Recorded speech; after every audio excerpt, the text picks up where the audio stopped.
Chapter 1277. What about Lu Qianhe's strength? Ning Qing asked in a deep voice.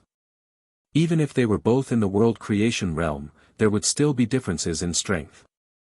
He had offended a powerhouse who might have a good fortune treasure, so he had to be careful. Perhaps that expert wouldn't look for him over such a small matter, but what if that expert came looking for him? Only when one's own strength was strong would it be the hard truth. Min Husheng decided to befriend Ning Cheng and told him everything he knew. Lu Qianhe is from one of the 7 major forces in heavens beyond of heaven and earth. He's also a creation realm expert. Of course, from the looks of it now, this creation realm might very well be fake. As for his strength, he had once fought with Rizasi, and Rizasi had lost. As for me, I'm no match for Lu Qianhe. Ning Cheng's heart sank. His current cultivation level was infinitely close to the mid-stage primordial chaos realm, but in terms of strength, he was still weaker than Lu Saishi. Even Min Husheng in front of him was probably slightly stronger than him. A mid-stage primordial chaos expert had been able to kill Lu Qianhe or even kill him directly. This kind of strength was not weaker than his. Even if he advanced to the mid-stage primordial chaos, he was afraid that he would not be able to kill Lu Saishi for sure.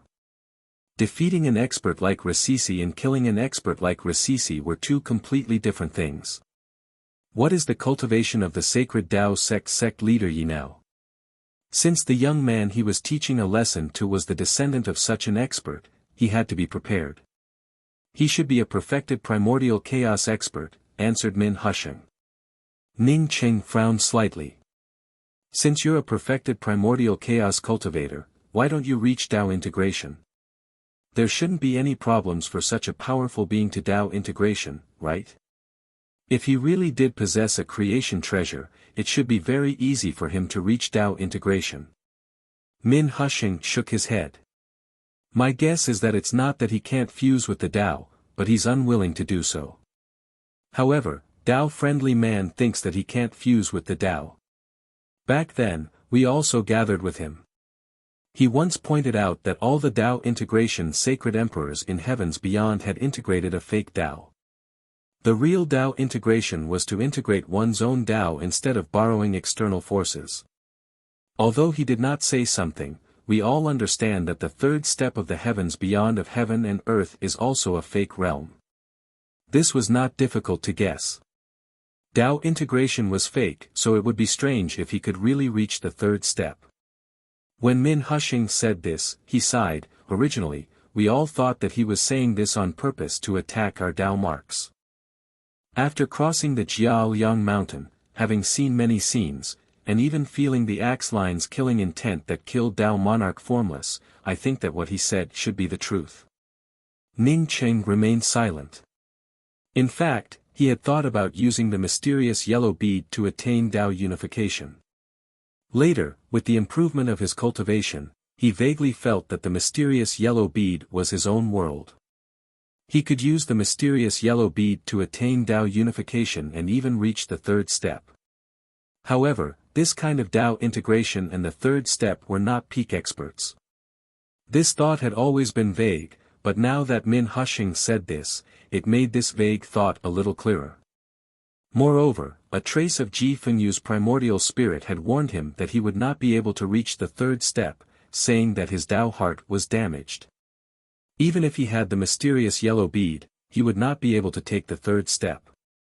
Even if he used the mysterious yellow bead to attain Dao unification, he might not be the strongest expert. If his Dao heart was damaged, he feared that others would think that he was a fake Dao unification cultivator and would eventually form a false boundary. According to Min Husheng's words and his own speculations, Sect Master Yi might be able to attain Dao unification and step into the third step. Perhaps he really did not want to attain Dao unification casually and then step into the third step casually. Sect Master Yi might come to settle accounts with him in the future. If he could not attain the strongest Dao unification, it would truly be dangerous. Seeing Ning Cheng not speaking, Min Husheng sighed again. Only an expert like Dao Monarch Formless is a true third-step expert. Ning Cheng's heart suddenly surged with a firm resolution.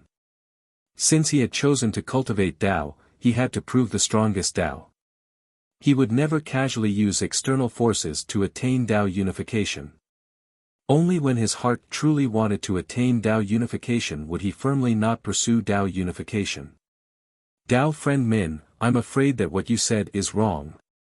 Perhaps Tao monarch formless is a true third step expert, otherwise, he would not have been able to step into the realm integration realm. I don't think he had attained the true Tao unification. Otherwise, a realm integration expert would not have been killed by an axe line.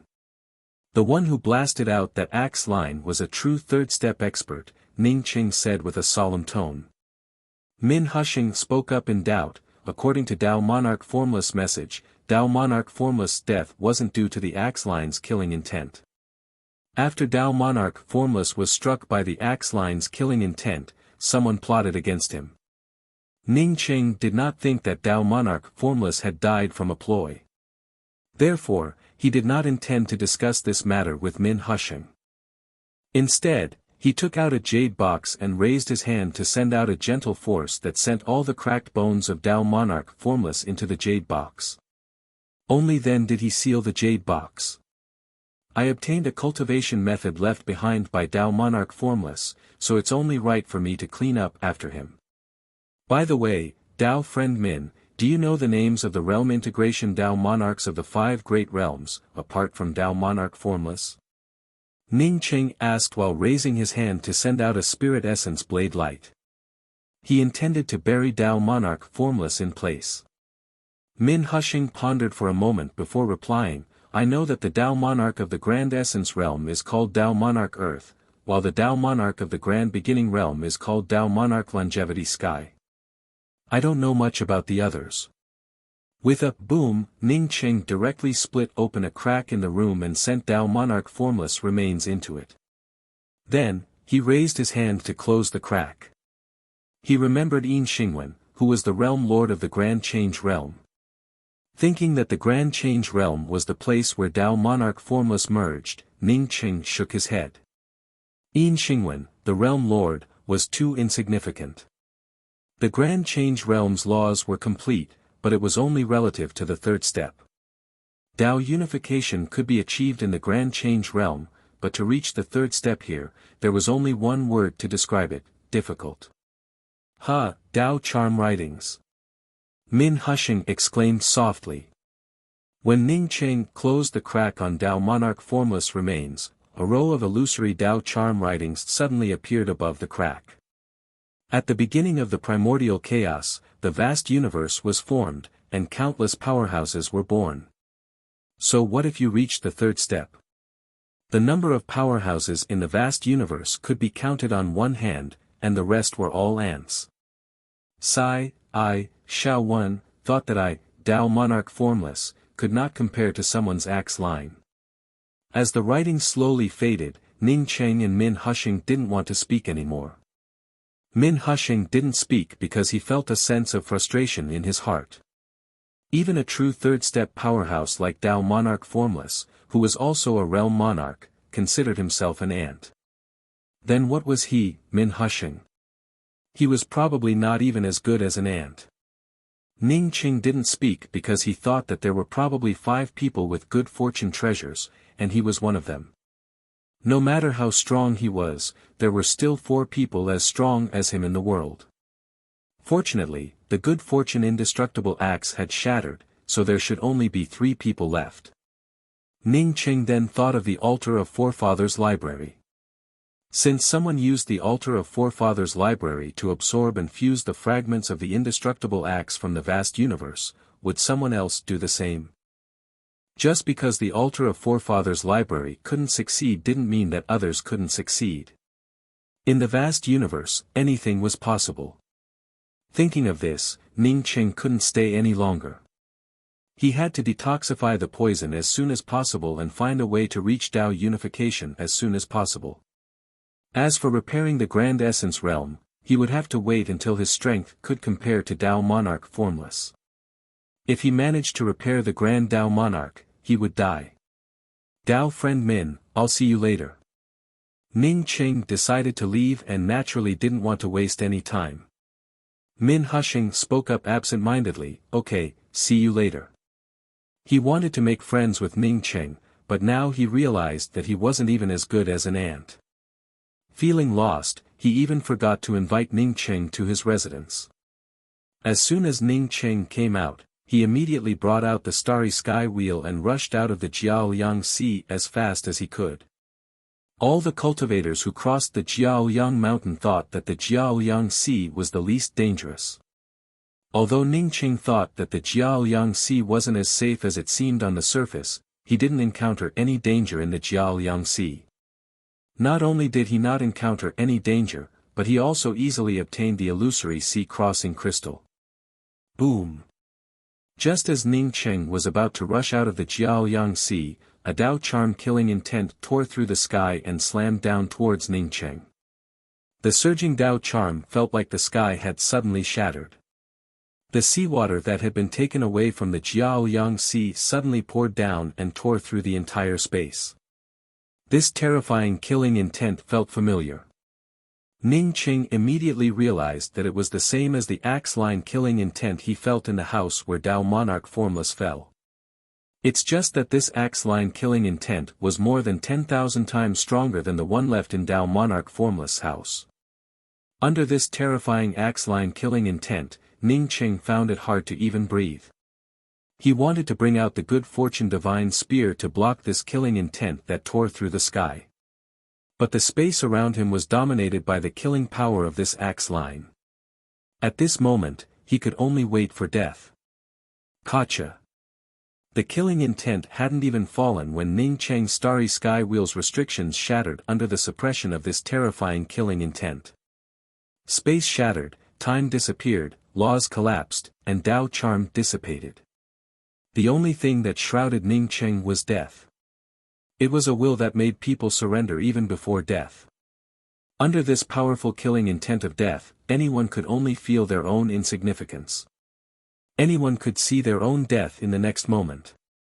Unlike others, Ning Cheng could burn his own Dao charm and lifespan to forcibly enter the mysterious yellow bead and avoid this killing intent. However, a voice from the bottom of Ning Cheng's heart told him that if he avoided this powerful killing intent, he would never be able to surpass the powerhouse who left behind this killing intent. It would leave a permanent mark in the depths of his heart. The next time he encountered this killing intent, he would still have to surrender and hide. He would never be able to become that kind of supreme powerhouse, the kind of person who could dictate his own destiny. Chapter 1278. Although he knew that he should forcibly resist this axe line's killing intent, but Ning Cheng had a premonition that he was afraid that he would not be able to block this terrifying axe line's killing intent. Compared to Dao confirming supreme powerhouses, Ning Cheng preferred to survive. If he couldn't even survive, how could he talk about being a supreme expert? Ning Cheng started burning his own vitality and Dao charm. He was well prepared. If he could not block this terrifying axe trace, then he would immediately enter the mysterious yellow bead.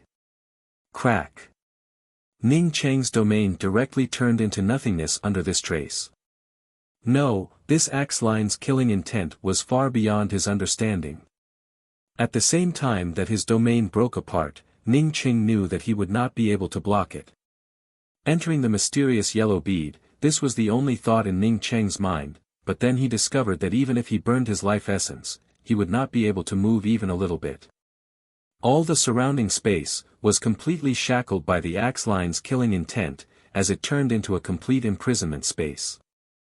In this Dao rune imprisonment space, he could only feel the aura of death. Regardless of whether it was his divine essence or divine consciousness, he couldn't move at all. Even if it was his own mysterious yellow bead, he could not enter it.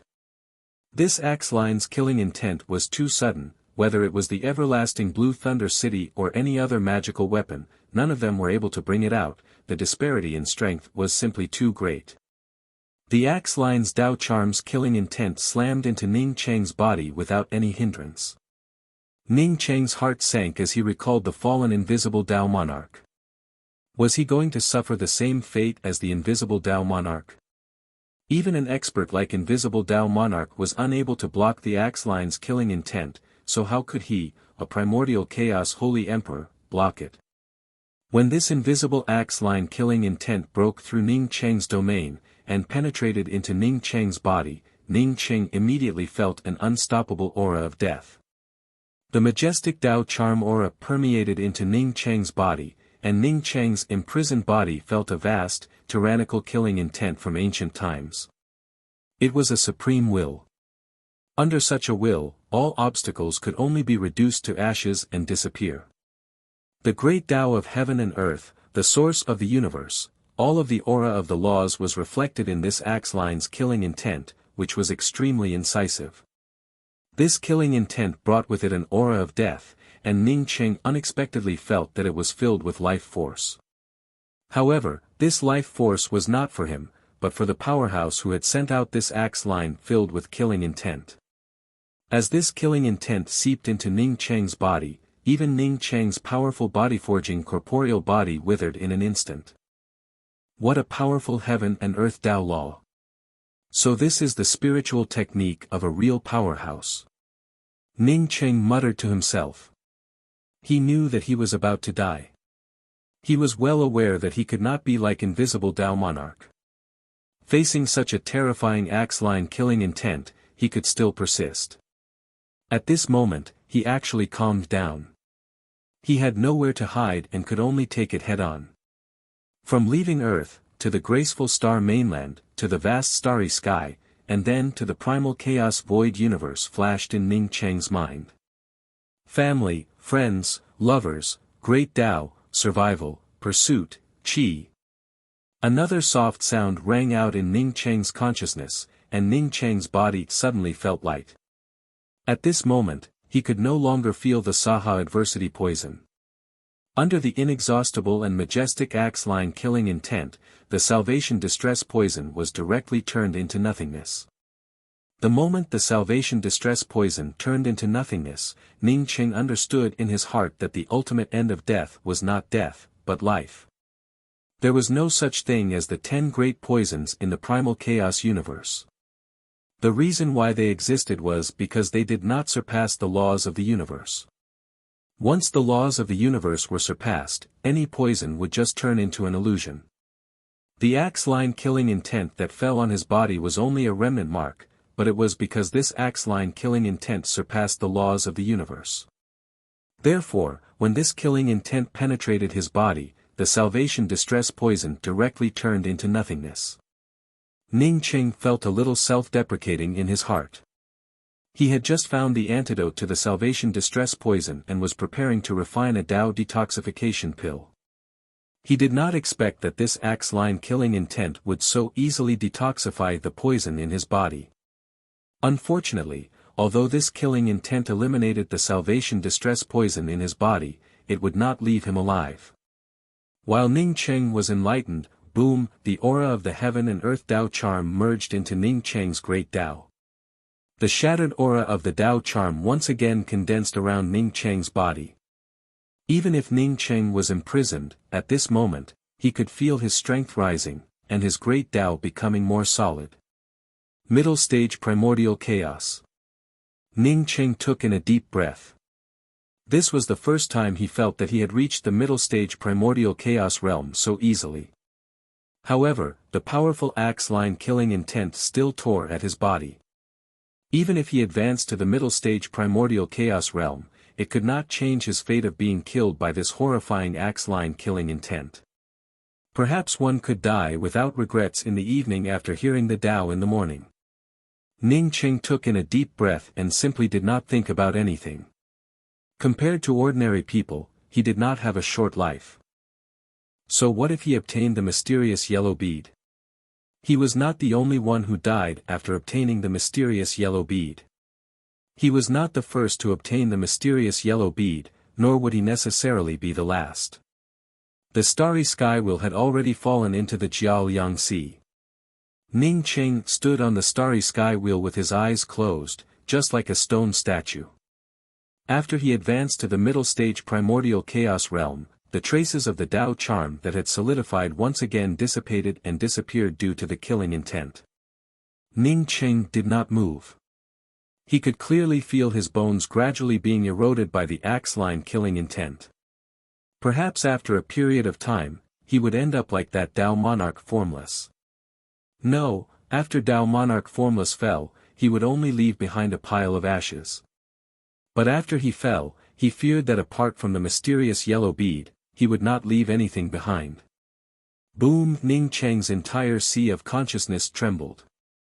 Ning Cheng suddenly opened his eyes, feeling a kind of emotion welling up in his heart. The everlasting Blue Thunder City's artifact spirit had not yet recovered, but at this time, it took the initiative to stand up against this horrifying axe-line killing intent. Unfortunately, although the everlasting Blue Thunder City's artifact spirit had a high level, without Ning Cheng's help, it could not block this axe-line killing intent. The everlasting Blue Thunder City's artifact spirit only managed to block it for a breath of time before it gave out a shrill scream and no longer showed any signs of life. The celestial river flame's fire spirit, like Ning Cheng, was suppressed and could not even budge. As the everlasting Blue Thunder City's artifact spirit screamed, Ning Cheng's heart surged with a monstrous anger.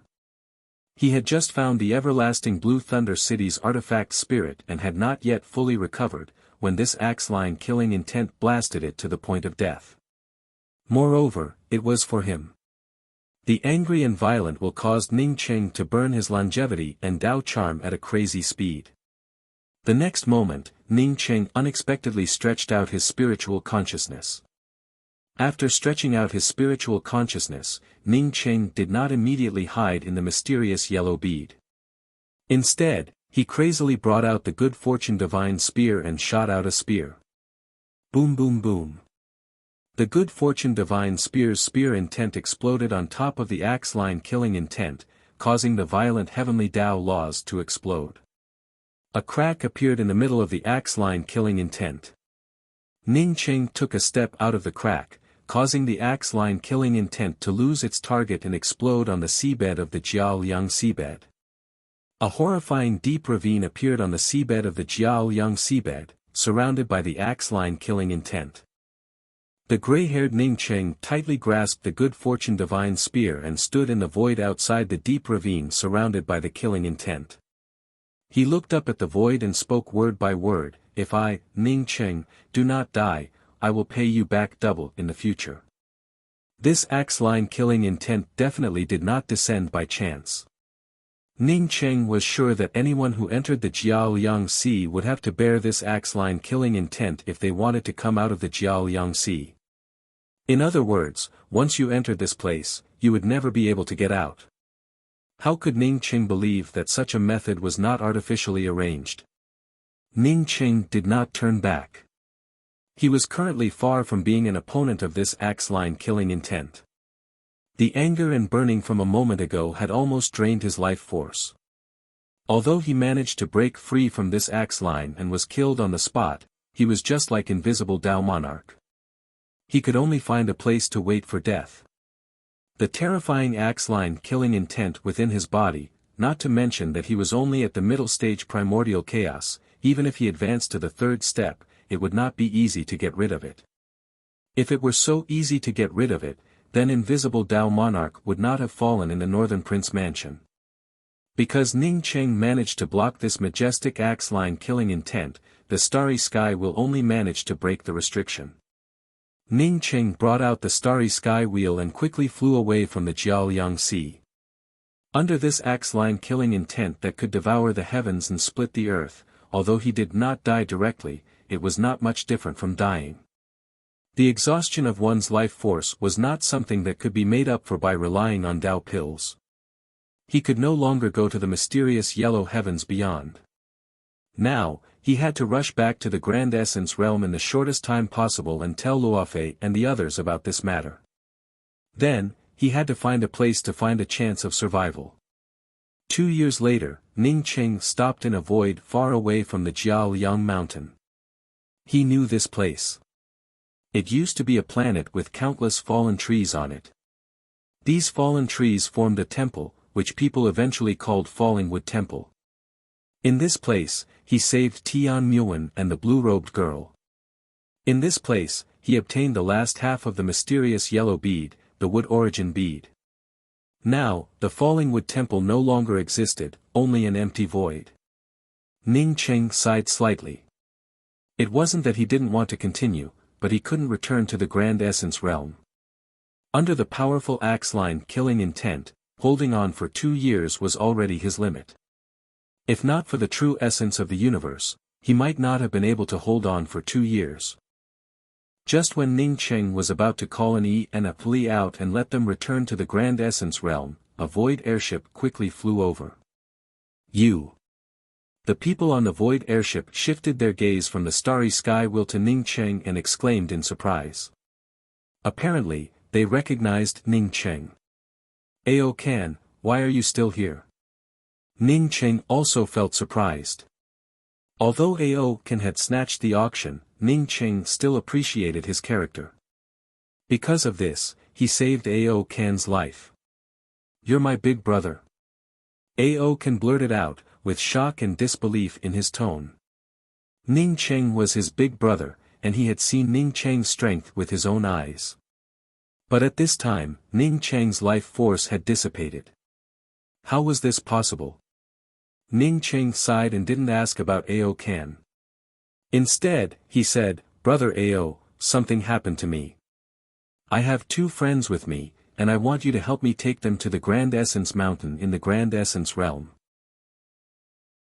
Chapter 1279. Who did it? Ao Kan asked angrily. Ning Cheng was not only his life-saving benefactor, if not for Ning Cheng's deterioration, he would not have been able to fulfill his filial duties. Since he had already recognized Ning Cheng as his big brother, then he naturally had to help his big brother. Ning Cheng patted Ao Kan on the shoulder. I can deal with those creation realm experts in heavens beyond now, but I can't do anything to that person. If you want to help me, wait for me to come back. Believe me, I will definitely come back. With that, Ning Cheng directly called out an E and a Fli, who were still in seclusion. He had told Ao Kan that he would definitely be able to return, but in reality, he himself wasn't sure if he could. As for the mysterious yellow bead, Ning Cheng did not give it to anyone else.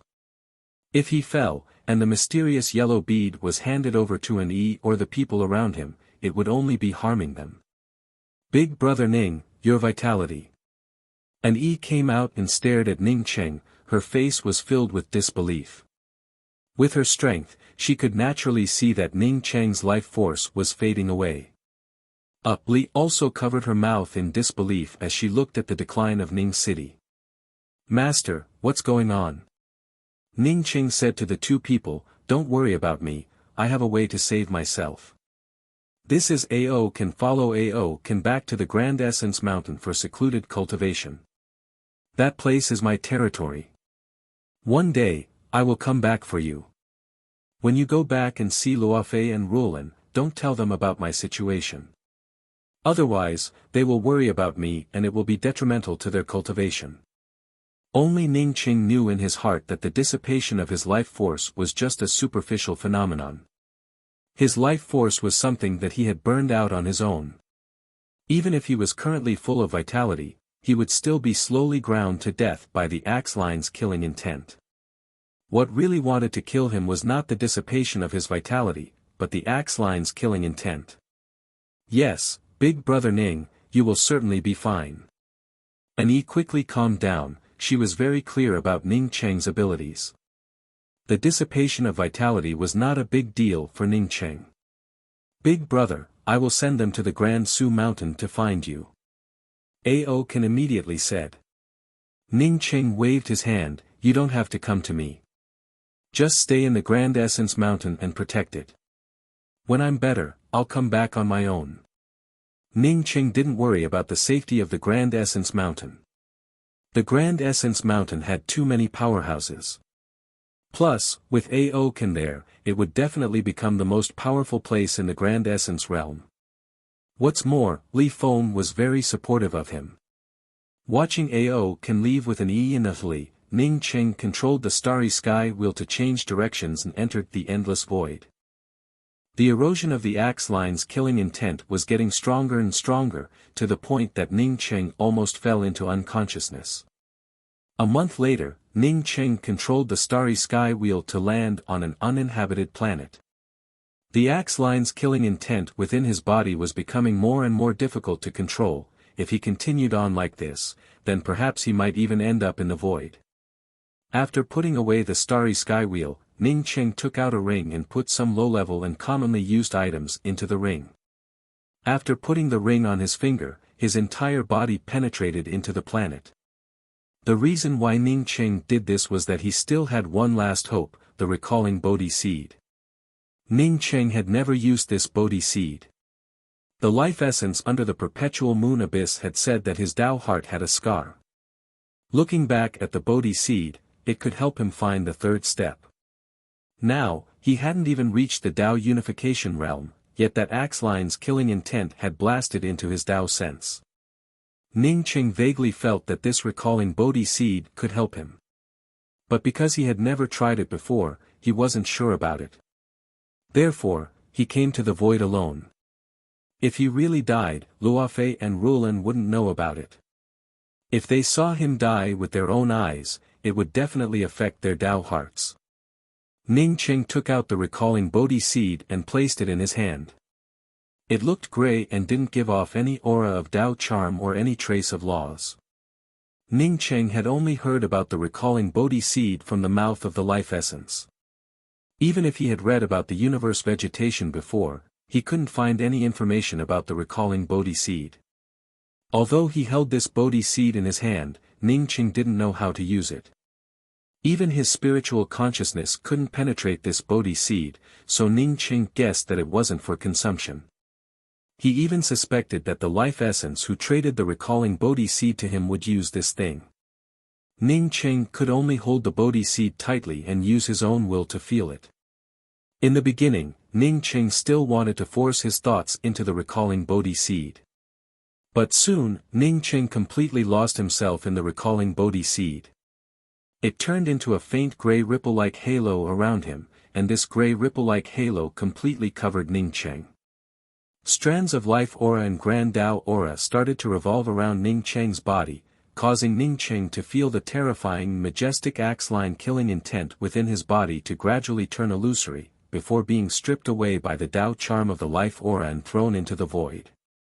The grand Tao between heaven and earth seemed to have been captured by him, and the various laws and auras became increasingly clear. At this moment, he could grab any law he wanted with just a raise of his hand. His grand Tao charm, under the influence of these laws, continued to solidify and grow stronger. Late-stage primordial chaos, peak primordial chaos. He saw his own Tao. At the beginning of the primal chaos, the universe gave birth to all things. In the countless billions of years of evolution, countless species died, and countless new species began to emerge. All life, all laws, all Tao charm, all originated from one place. Heavenly Tao, Earth Tao, Human Tao. Alchemy Tao, Craftsmanship Tao, Array Tao. The world was the same, but the same destination was different. No roots, no stems, no leaves, no glory. All things were born, all things were formed, and life was called Tao. Ning Cheng laughed, the world's grand Tao is nothing more than this. The world is the same, but the same destination is different. My Tao, merge. The world suddenly turned illusory. Ning Cheng looked up in doubt and saw a gray vortex. This vortex was filled with the aura of space-time Tao charm. What's going on? Was everything just an illusion? Everything was in his mind. Late-stage primordial chaos was fake, peak primordial chaos was fake, and he didn't reach Tao unification. Right, I'm using the recalling Bodhi seed to comprehend the axe line killing intent Tao charm. I'm trying to solve this axe line killing intent Tao charm. How can this illusion of Tao unification appear? He looked down at the recalling Bodhi seed in his hand. The recalling Bodhi seed also turned illusory and turned into a terrifying gray vortex. This gray vortex overlapped with the vortex in front of him, and the space-time aura became even more powerful. Was this the aura of reincarnation? No, this was not the aura of reincarnation, but... Ning Qing suddenly came to a realization. He knew what this aura was. He could only comprehend up to the first two of the three stages of time. The first stage was the infinitely beautiful sunset, and the second stage was the time flies like an arrow, and the years flies like a shuttle. This space-time aura in front of him, wasn't it the third stage that he wanted to comprehend but couldn't? The third stage of the three stages of time, looking back without reincarnation, Ning Qing was pleasantly surprised. He didn't even try to use the third stage of time spirit technique, and the gray space-time vortex became even more violent. Ning Cheng's Grand Tao was directly absorbed by the gray vortex, and his cultivation dropped rapidly. Primordial chaos, Tao essence. When Ning Cheng's cultivation dropped to the point that he didn't even know what realm he was in, the gray vortex directly swept him up and disappeared. The moment Ning Cheng was swept away by the gray vortex, a dull thunderous sound erupted in the vast void. It seemed as if the laws of the entire vast universe were shattering, and it seemed as if the shattered laws of the entire universe were condensing. Such a huge commotion had alarmed everyone in the vast void. In the void, a woman sitting on a cyan lotus throne suddenly stood up. Her peerless grace made the entire void lose its color. Her eyes shot out two golden rays of light. These two rays of light directly broke through the void and positional planes and fell directly on the planet Ning Cheng had sunk into. However, this planet was completely empty. There was nothing at all. After a long time, she clenched her slender jade-like hands, and a subtle explosion of laws came out, causing her to purse her beautiful lips tightly. After a while, she muttered to herself, "He actually found a way to break through the celestial decay 5 and integrate his Grand Tao. And the aura of the recalling Bodhi seed? Is this another person with a good fortune treasure? No, I won't allow such a thing to happen." With another light snort, the cyan lotus throne under the stunning woman's feet directly turned illusory, broke through countless void planes, and disappeared. At the same time, in a void hundreds of millions of miles away from Jiaoliang Mountain, a young man in a blue robe, who was moving swiftly in the void, was shocked. He stopped in his tracks and raised his head to look at the void, which was rumbling everywhere, and felt the aura in the void. Someone is using the recalling Bodhi seed? There's actually such a thing. The young man in a blue robe muttered to himself. The rumbling in the void continued, and an aura of laws that ordinary people could not detect permeated every corner of the void. The young man in a blue robe suddenly closed his eyes and stood in the void, motionless. After an unknown period of time, he suddenly opened his eyes and said in a clear voice, "So this is Tao unification. My Tao 3 gives birth to all things, above all things. My Tao breaks through the celestial decay 5 and produces the vast laws. My Tao fuses with my Tao laws, my Tao, merge. Merge. Merge. Merge. Merge. Merge. Merge. Merge." The void, which had been rumbling with thunder and surging Tao runes, rumbled and surged again at this moment. It was as if heaven and earth had collapsed, and every corner was permeated with merge. Merge. Merge. Merge. Merge. Merge. Close, the echoes. The endless aura of Tao runes gathered together, and the endless aura of laws surrendered at this moment. All the powerhouses stared at the void in the distance in shock. Who was this Tao unification? How could it be so terrifying? The stunning woman, who had traversed countless voids in search of Ning Cheng, stopped once again. Her eyes even revealed extreme disbelief. How could this be possible? She could not believe that an expert who had surpassed the celestial decay 5 and fused with his Tao had appeared. How could another one appear? This was a broken universe after the ancient creation war. How could there be so many almighty beings appearing? She recalled how her palm imprint had been dispersed by the two of them, and her heart felt as if it had been pricked by a needle. The young man in a blue robe stood in the void. His Tao runes had completely fused, and he stood in the void without any restrictions. Suddenly, he looked up at the vast void, and his eyes revealed shock. So powerful. Immediately after, his figure flashed and disappeared without a trace from where he stood. After half an incense stick's time, the stunning woman standing on the green lotus platform appeared in her original spot. She did not continue to chase after him. When the young man in a blue robe disappeared, she could no longer sense his traces. His strength was far inferior to hers, but his concealment method was too powerful. Chapter 1280. Bang! A black shadow fell into the mud field along with the whirlpool in the air, causing mud to fly everywhere. After a long time, a man covered in black mud limped out of the mud field. The mud man wiped off the black mud on his face. It was Ning Cheng, who had been swept away by the space-time whirlpool in the void. Ning Cheng looked around in doubt, and then looked down at his broken leg. After just 2 breaths, Ning Cheng's heart sank. He couldn't feel any Tao charm aura or spirit essence power. No, not to mention Tao charm aura or spirit essence power, he couldn't even feel spiritual consciousness or true essence. At this moment, he didn't have even the slightest bit of cultivation. At this moment, he was just an ordinary person. What's going on? Ning Cheng panicked and quickly limped to the stream next to the mud field and washed all the mud off his face. It revealed his youthful face from when he was still studying in Jiangzhou. His hair was no longer gray like before after being killed by the indestructible axe's axe intent, but completely black. He stretched out his hand and wanted to bring out a fireball technique, but he could no longer muster any true essence or spiritual consciousness. He couldn't feel the celestial river flame or the everlasting blue thunder city in his sea of consciousness. Ning Cheng sat down cross-legged and tried to operate his cultivation method to absorb the spiritual qi for cultivation.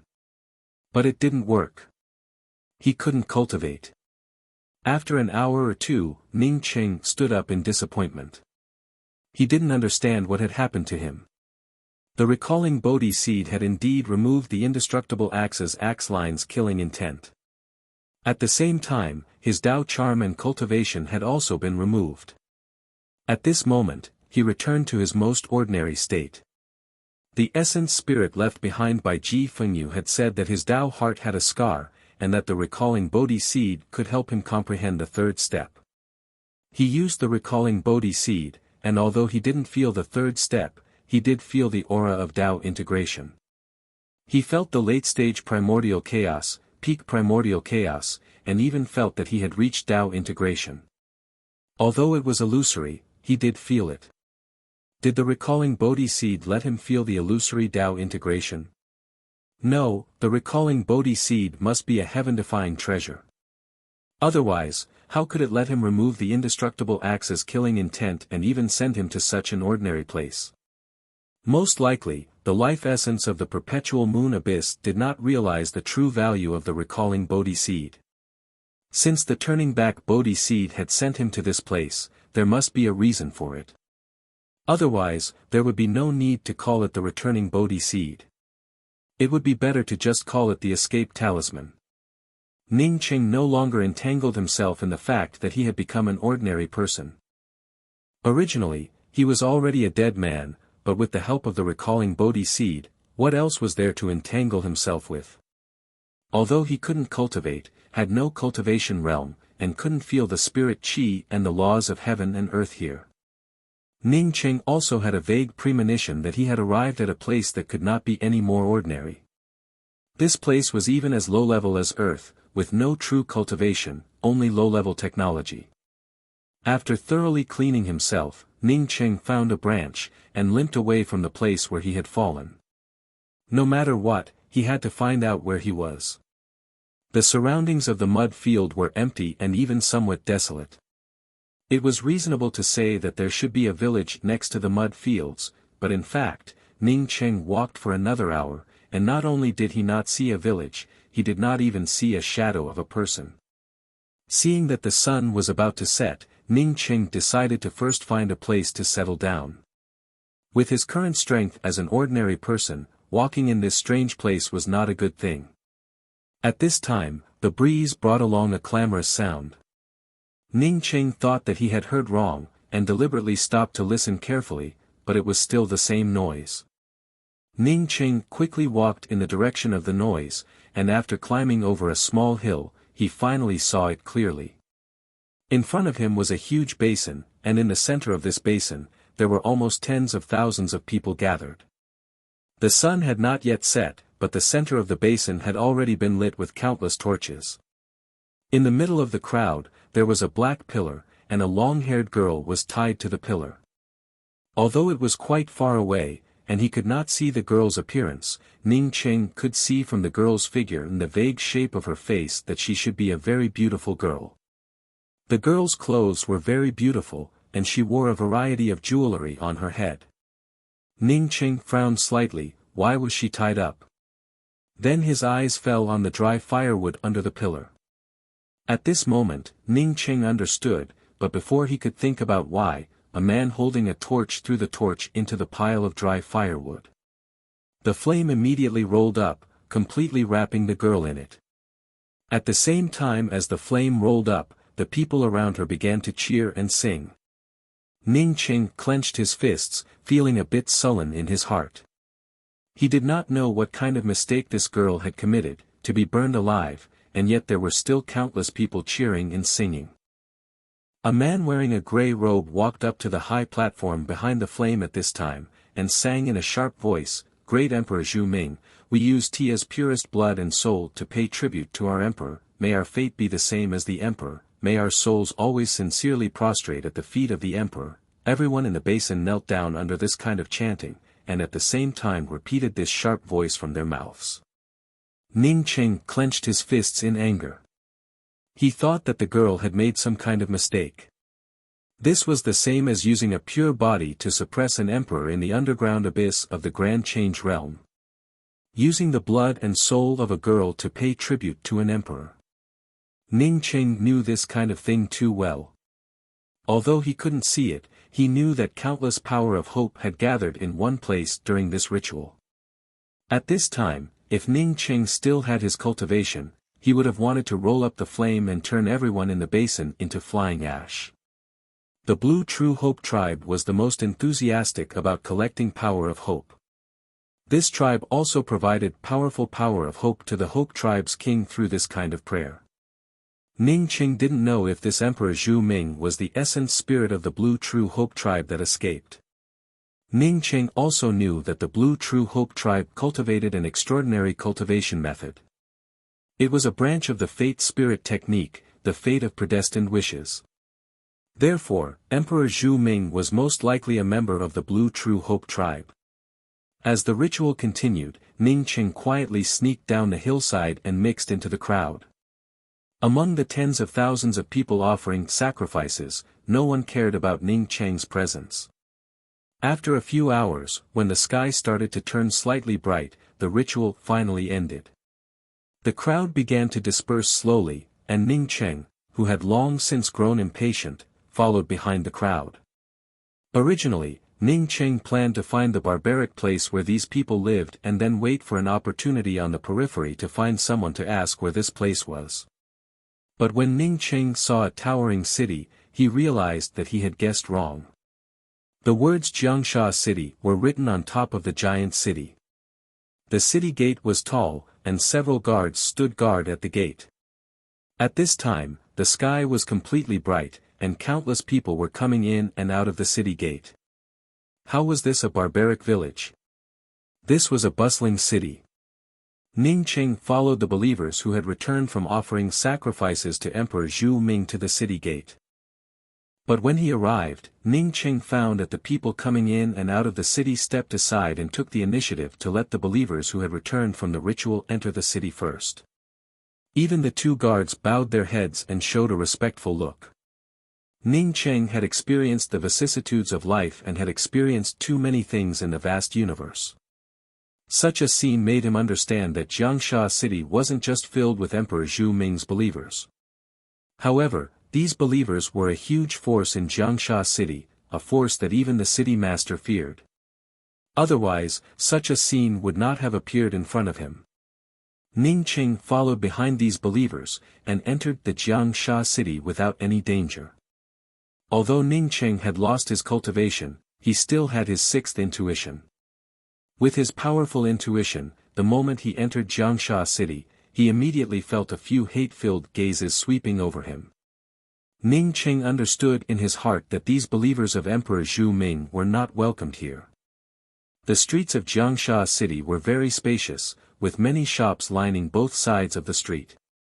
Although it was still early in the morning, the streets were already crowded with all kinds of merchants. When these people saw the believers coming over, they quickly moved to one side of the street, giving way to the believers. Ning Qing, who was among the believers, quickly took the opportunity to leave the line of believers and entered the crowd on the side of the street. Ning Qing had just breathed a sigh of relief when a dark hand grabbed his arm. "Good, you've got some guts. You dare to pretend to be a believer of Emperor Zhu Ming. As long as I squeak, you will immediately be torn apart by 5 horses, and then minced into meat sauce, and finally fed to the dogs, right?" Ning Qing calmly said. The one who grabbed him was a thin teenager in ragged clothes, who looked even more down and out than him. He didn't know how long it had been since he last washed his dark hands. The thin teenager looked at Ning Qing in shock and subconsciously let go of his hand. He whispered in amazement, "Aren't you afraid?" Ning Qing smiled, "I'm afraid, but I'm sure that even if I gave you 10,000 times the courage, you wouldn't dare to squeak. If you don't believe me, you can go out and squeak." After saying that, Ning Qing flashed to the side. With his experience and knowledge, dealing with such a little beggar would be an unfair fight. The little beggar put down his hand in embarrassment, rubbed it and said, "Big brother, you're really wise. I'll follow you from now on." Ning Qing raised his hand to stop the little beggar's words, "Don't play with me. I don't have a single copper coin on me.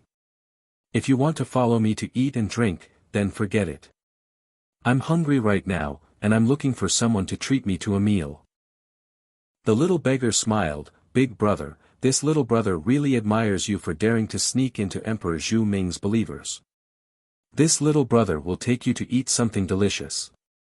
Ning Qing looked at the little beggar suspiciously, "You want to take me to eat something delicious? You don't even have half a copper coin on you, do you?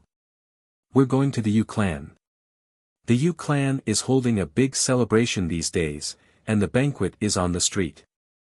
I don't dare to go alone, but big brother, you're brave enough to sneak in. Let me tell you, the most beautiful woman in Jiangsha city is the Yu clan's Miss Qing." The little beggar said with a look of longing. Ning Qing didn't know if he longed for delicious food or to see Miss Qing. Chapter 1281. If it were any other place, Ning Qing would only feel a bit familiar with Miss Yu clan's name. But here, hearing about Miss Yu clan's Miss Qing, Ning Qing couldn't help but think of Yu Qing. He immediately felt sure that this Miss Yu clan's Miss Qing had something to do with Yu Qing, who left behind the 10 ice walls. Because the recalling Bodhi seed brought him here, the recalling Bodhi seed helped him perfect his Tao heart. It turned out to be Yu Qing. Ning Qing kept thinking about whether his Tao heart trace was Yu Qing or Tian Muan, or someone else. When he heard about Miss Yu clan's Miss Qing, he instantly understood that his Tao heart trace was not Tian Muan, but Yu Qing. He didn't owe Tian Muan, but he owed Yu Qing's persistence. If not for him, Yu Qing would not have gone to the time wilderness. If not for him, Yu Qing would not have fallen into the ice abyss and left behind the 10 ice walls. There was also the ladder of life, which Yu Qing carved out one by one on the hard ice walls. Ning Qing put away the entire canyon and sent it into the mysterious yellow bead. But at this time, he couldn't even feel the mysterious yellow bead, let alone look at the 10 ice walls. "Big brother, how is it?" The little beggar saw Ning Qing in a daze and asked after swallowing a mouthful of saliva. Every time he went outside the Yu clan's courtyard, he could only smell the aroma of food. He would never dare to go in alone. Ning Qing dared to sneak into the ranks of Emperor Zhu Ming's followers. With such courage and ability, he could easily enter the Yu clan's courtyard. Ning Qing touched the ring in his hand and felt some regret in his heart. If he had his spiritual consciousness, he could just take something out of the ring and it would be enough. You don't have to worry about eating. Why is this place called Sand City? Ning Qing patted the little beggar on the shoulder and wanted to get some information from the little beggar. The little beggar snorted, "You want to test me with this? Sand City means that there are as many generals as there are grains of sand in this place. What about other places?" Ning Qing asked. What he wanted to know most was where this continent was, or what kind of planet it was. The little beggar suddenly froze on hearing Ning Qing's question and spoke after a while, "Other places. I haven't been there yet." Although he knew that the little beggar might not know which starland this was, Ning Qing still felt a little disappointed. He could only ask again, "Have you seen anyone who can fly?" Ning Qing wanted to know if this place was really a true cultivator city, or just an ordinary place. "Can fly?" The little beggar looked at Ning Qing with suspicion in his eyes. "Big brother, are you sure you don't have any problems? The most powerful person in Jiangsha City is the sect master of Zhuming Temple, but he can't fly either." Ning Qing chuckled and spoke, "I'm just joking with you. Tell me, just how powerful is the headmaster?" The little beggar lowered his voice. "Although the sect master of the Temple of Heaven Blessing can't fly, he can glide through the air for over 100 feet. The Pingyao Merchant Association was very influential. Even in Jiangsha City, it was one of the top merchant associations. This was because the daughter of the Pingyao Merchant Association's guild master was very pretty. Although she was not as pretty as Lady Qing, she was still a famous beauty in Jiangsha City. Because monarch Zhu Ming needed her pure soul as a sacrifice, the leader of Pingyao Merchant Association and the sect master of Zhu Ming Temple had a conflict. Do you know what happened in the end? The sect master of Pingyao Merchant Association killed everyone in the Pingyao Merchant Association, leaving no one alive. Finally, he took the leader's daughter out and burned her to death as a sacrifice. Ning Qing's heart sank when he heard this. He quickly asked, "In that case, would you clan's Lady Qing, who is so beautiful, also be taken to the sacrifice?" The little beggar snorted, "Who doesn't know that the sect master of Zhu Ming Temple has a marriage with Yu clan? Do you know why Yu clan held a banquet for several days? It's because the sect master of Zhu Ming Temple proposed marriage to Yu clan. He said that Lady Qing was suitable to be the sect master and was ready to welcome Lady Qing.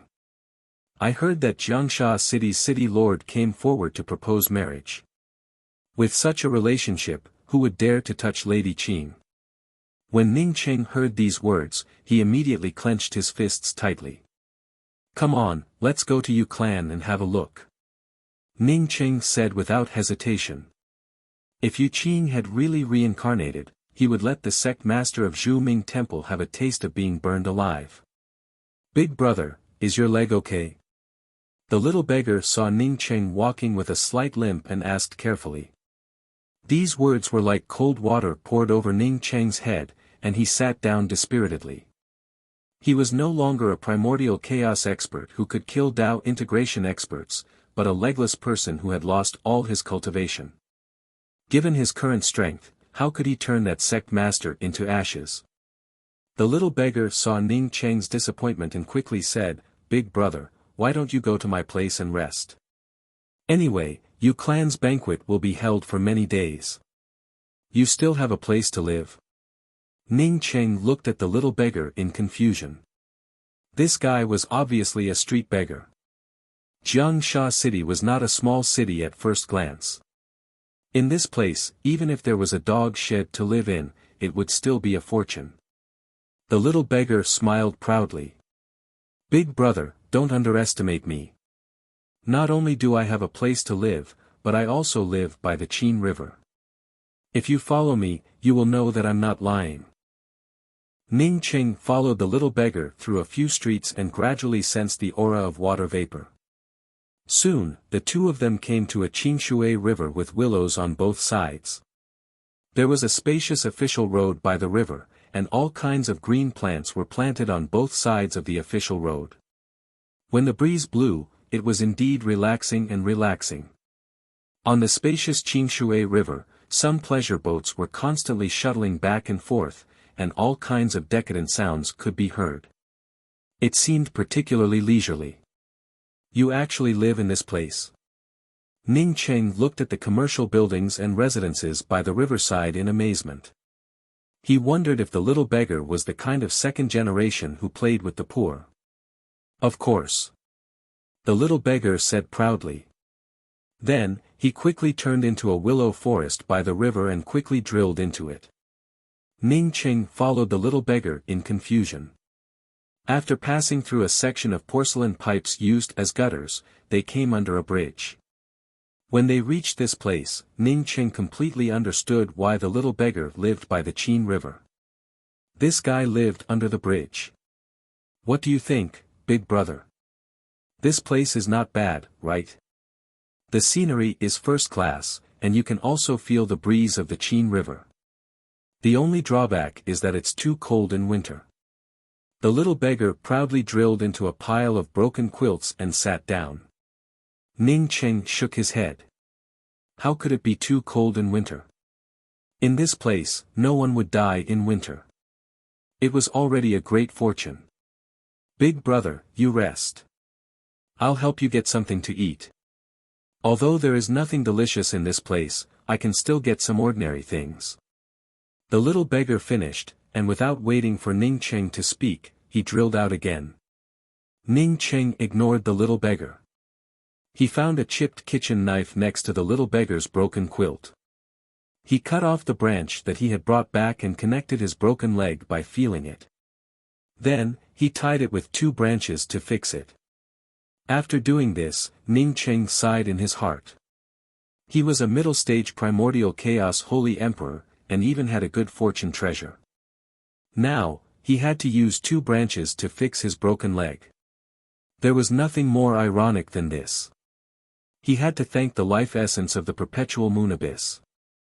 If it weren't for the Bodhi seed, he would have been hit by the axe intent. Perhaps he would have ended up like the invisible Tao monarch, waiting for death. That axe-line killing intent was just too terrifying. Ning Cheng once again thought of the axe-line killing intent, and suddenly remembered another thing. During the Good Fortune War, the Good Fortune indestructible axe broke. Kong Shushan had said that the owner of the Good Fortune indestructible axe had an unyielding and direct temperament. He would not retreat until he died. Because the Good Fortune indestructible axe had the same unyielding temperament as its owner, after the owner died, it took the initiative to break into billions of fragments and sprinkled them into the void of the universe. If what Kong Shushan said was true, then how could such a staunch and unyielding person arrange such a sinister inextinguishable axe-line killing intent at the edge of the Jialiang Sea? What's more, after the Good Fortune War, the indestructible axe had already broken. The only possibility was that someone had used the axe-line killing intent left behind by the Good Fortune indestructible axe to kill all the people who entered the Jialiang mountain. To be able to do this, it was definitely a supreme powerhouse. Maybe it was also a powerhouse with a good fortune treasure. Why would such a powerful person arrange such a killer? The only possibility was that there was a top-grade treasure in the Jialiang mountain. And that powerhouse knew that he could not come to the Jialiang mountain to take away the treasure, so he let all the people who entered the depths of the Jialiang mountain die. This must be the case. The more Ning Cheng thought about it, the more he felt that it was possible. Little slut, you're courting death. An angry roar arrived, causing Ning Cheng to sober up from his recollection, as his eyes turned towards the direction of the angry roar. Then he saw a beautiful painted pleasure boat in the middle of the river, with a pale man with an unhealthy complexion standing on the bow of the painted pleasure boat while holding a disheveled woman in his hand. Slut, it's not too late to beg for mercy. This master has tender and protective feelings for the fairer sex. As long as you serve me well, I will spare your life. After the man cursed, his anger seemed to have subsided a bit. However, he did not let go of the woman's hand. Although the woman was being held by the man's hand, she did not say a word. The men and women standing on both sides of the painted pleasure boat also did not dare to speak. Not waiting for Ning Cheng to sigh at moon breeze, this bowl of rice was not tasty. The man raised his hand and threw the woman into the river, before speaking in an ice-cold tone, "In that case, go and feed the fishes." Splash! A sound emerged, as the woman left some ripples on the surface of the river, before she quickly sank down. Not a single person on the painted pleasure boat dared to come out to save her. Not only that, but the painted pleasure boat also quickly sailed away. Ning Cheng shook his head. This was not a place for cultivation, but the law of the jungle was even more terrifying than a place for cultivation. There was no law to protect the life of an innocent person. For ordinary people, living in such a place was a tragedy. In the absence of any conflict of interest or grievances, Ning Cheng really could not stand by and watch someone die. He did not hesitate to dive into the river from under the bridge. With his understanding of water, he found the woman in the water in a short time. When Ning Cheng grabbed the woman and brought her back under the bridge, he saw a huge iron block tied to the woman's body. Chapter 1282. The woman had not been in the water for a long time. Ning Cheng took off the iron block from her body and pressed a few times on her abdomen. After spitting out a few mouthfuls of water, the woman opened her eyes. Ah! Seeing Ning Cheng, she screamed, and then closed her mouth tightly. You take a rest, and then go back by yourself. Ning Cheng retied the moving branches and leaned on the little beggar's quilt and said. Although this woman was thrown into the Chin River from the boat, she was obviously not a romantic person. Ning Cheng looked at her palms and knew that although she looked very delicate, her palms were rough, and should be a person who did rough work. A romantic person would not have such rough palms. Because of this, Ning Cheng told her to go home. As for other things, he could not help her now. What he should do now, he still had not thought about it. To Ning Cheng's surprise, the woman did not immediately thank Ning Cheng, but asked, "Is this the residence of King Chin He?" King Chin He. Ning Cheng asked in doubt. This was the residence of the little beggar. How could it be King Chin He? The little beggar's voice came, "Big brother, I am King Chin He. I live on the Chin River, and guard the entire Chin River day and night. Isn't that King Chin He?" While speaking, the little beggar quickly came up, and in his hands were 2 steaming buns. "Big brother, for you, I got these." Putting the 2 steamed buns in Ning Cheng's hands, the little beggar licked his lips, and then his eyes fell on the woman. He was not surprised that there was a woman in the water here. He had pulled up several of them before. So seeing this woman dripping wet, he did not ask Ning Cheng where this woman came from. There was no need to ask, he knew that Ning Cheng saved her from the Chin River. "Hey, you are." The little beggar recognized the wet woman, and said in surprise. The woman smiled, as if she was not the one who was thrown into the water, nodded to the little beggar, and then stood up and bowed to Ning Cheng. Wen Yin thanks her big brother for saving her. "It's nothing."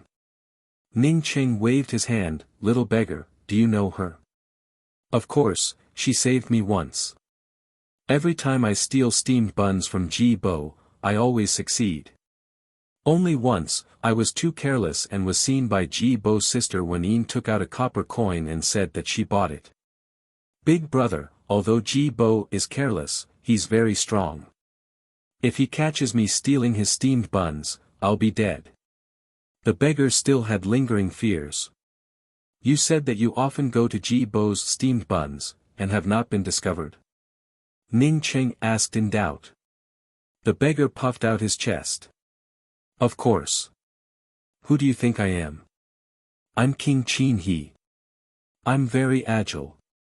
Although Ning Cheng had lost his cultivation, but he did not feel hungry, he handed the bun to the little beggar and said, "I'm not hungry, you can eat it yourself.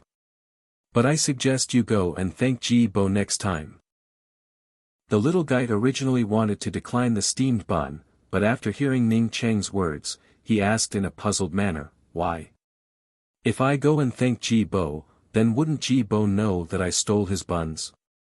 Ning Qing sneered, do you think that people would not know that you stole other people's buns? Even if they didn't know the first time, they would know the second and third time. With your thin body, you want to steal other people's buns without anyone knowing? Ah! The little beggar suddenly froze. He did not think that Ji Bo would already know that he stole the buns. If that was the case, he would not have the face to see Ji Bo. When Ning Qing saw the expression on the little beggar's face, his face sank. He remembered Cao Cao from the Three Kingdoms era. Cao Cao and Chen Gong fled to Lu Bosch's house to escape the pursuit of the government. Lu Bosch, in order to entertain the two of them, deliberately went out to buy wine, while his family slaughtered a pig to welcome them. Unexpectedly, the sound of a knife being sharpened awakened Cao Cao.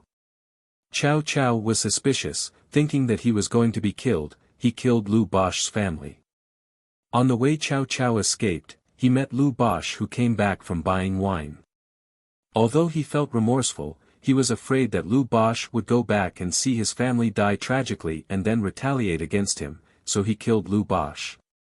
At that time Cao Cao was not afraid of revenge, but he was afraid of facing something that was difficult to repay, which made him feel uneasy. Of course, this may have been made up by the author. Not to mention killing a pig as a treat was somewhat outrageous. Pork was not a noble thing to treat people in the Han dynasty. What's more, the pig's squeal would let the neighbors know, and at that time Cao Cao was still on the run. Ning Qing did not want the little beggar to run away from kindness. The little beggar's nature was still very kind. In fact, good and evil could only be separated by a single thought. If the little beggar ran away from this kindness, in the future, his character may become distorted. His principle has always been to repay kindness with kindness, and to take revenge with hatred. If he did not dare to face kindness, then what was the difference between him and a beast? When Yin suddenly said, it's just a few buns, maybe Ji Bo will not care about it. Ning Qing slightly frowned, and was about to speak, when he suddenly heard a shrill cry, followed by a strong youth rushing towards the Qin River. But the youth had not yet reached the Qin River, when he was struck in the back by a knife, and fell to the ground on the spot. Brother! When Yin saw this scene, and suddenly cried out pitifully, and was about to rush over, but she stood up too quickly, and the bridge was too short, so she immediately fainted. Ji Bo? The little beggar cried out in shock. He is Ji Bo. Ning Qing looked at the bleeding youth on the ground and muttered to himself. Then he looked at the fainted Wen Yin, and completely understood what was going on.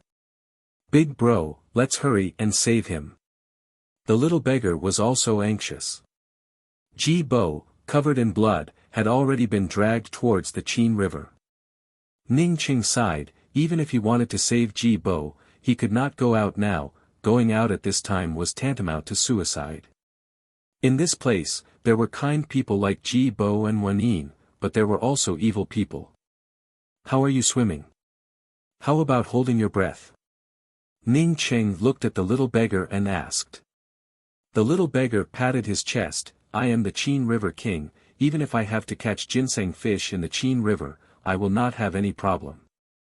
At the bottom, I can dive for a long time. That's good. You immediately dive to the place where Ji Bo will fall, and then drag him to the bottom. The first thing you do is to punch him and bring him here. Ning Qing said, while teaching the little beggar how to knock out Ji Bo.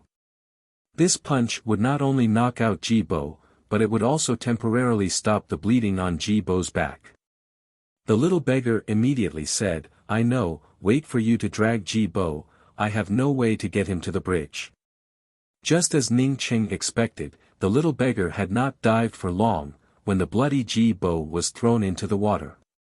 The little beggar's comprehension ability was also good, and very easily dragged Ji Bo into the water, punched Ji Bo unconscious, and then pulled Ji Bo back to the bottom of the river.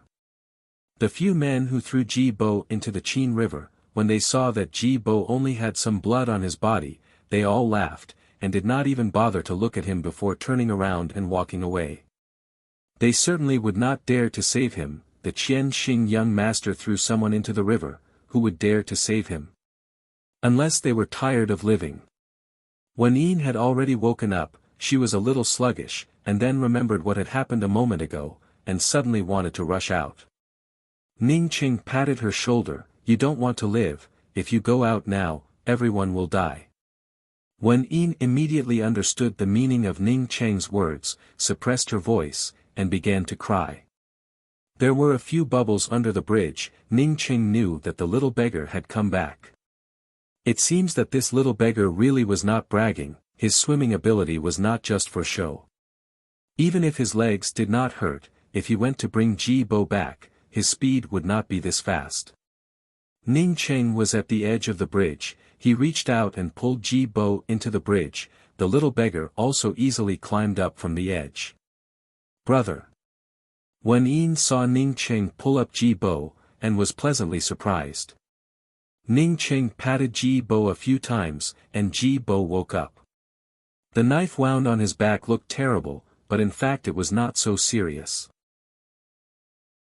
The one who chopped the knife was not a master, and Ji Bo was running forward, plus his clothes had blocked some of the damage, so his muscles and bones were not injured. Wen Yin, are you okay? Ji Bo completely forgot where he was. The two of them hugged each other with tears of joy. Big brother, my swimming ability is not bad, right? The little beggar proudly grabbed the bun that he had put down before, and took a bite. Ning Cheng nodded, it's really good. Ji Bo and Wen Yin remembered Ning Cheng and the little beggar, and the two of them quickly came over to thank them. The brother and sister were not good at expressing themselves. After talking for a long time, Ning Cheng came to know that Ji Bo's original name was Mei Ji Bo, and the woman that Ning Cheng saved was called Mei Wen Yin. The little beggar was very arrogant, and imitated Ning Cheng, waving his hand. It's just a small matter, it's just a matter of convenience. I ate a lot of brother Ji Bo's buns, but you did not say anything. Today I saved you. Ji Bo opened his mouth, and after a while said, I know that you stole my buns. Did you already know about it? The little beggar's face turned red, and suddenly became tongue-tied. Ning Cheng looked at Ji Bo and asked, who told you about your sister being thrown into the water in the Qin River? It was my brother Ban. He and I are neighbors. If it was not my brother Ban, then tell me.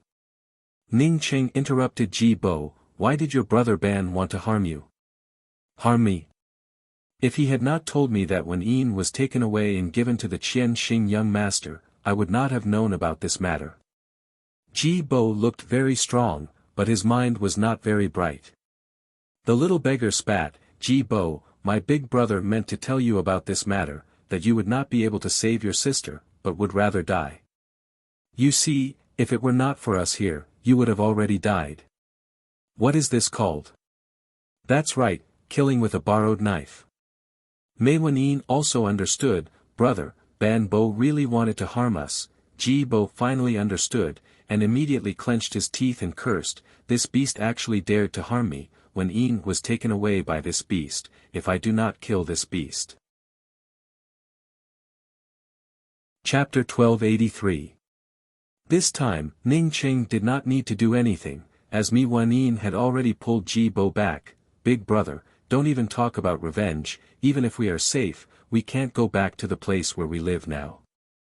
Otherwise, not only will we die, but we will also implicate King Qin He and this big brother. The little beggar also thought about how to deal with the aftermath and frowned. Saving people was easy, but how were the four of them going to cross the bridge in the future? Moreover, if there were too many people, they would definitely be discovered.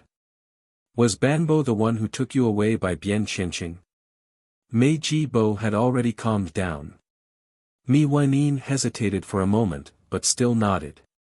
Yes, he told me that the Bian family needed a few kitchen maids. The price was very high, so I went to take a look.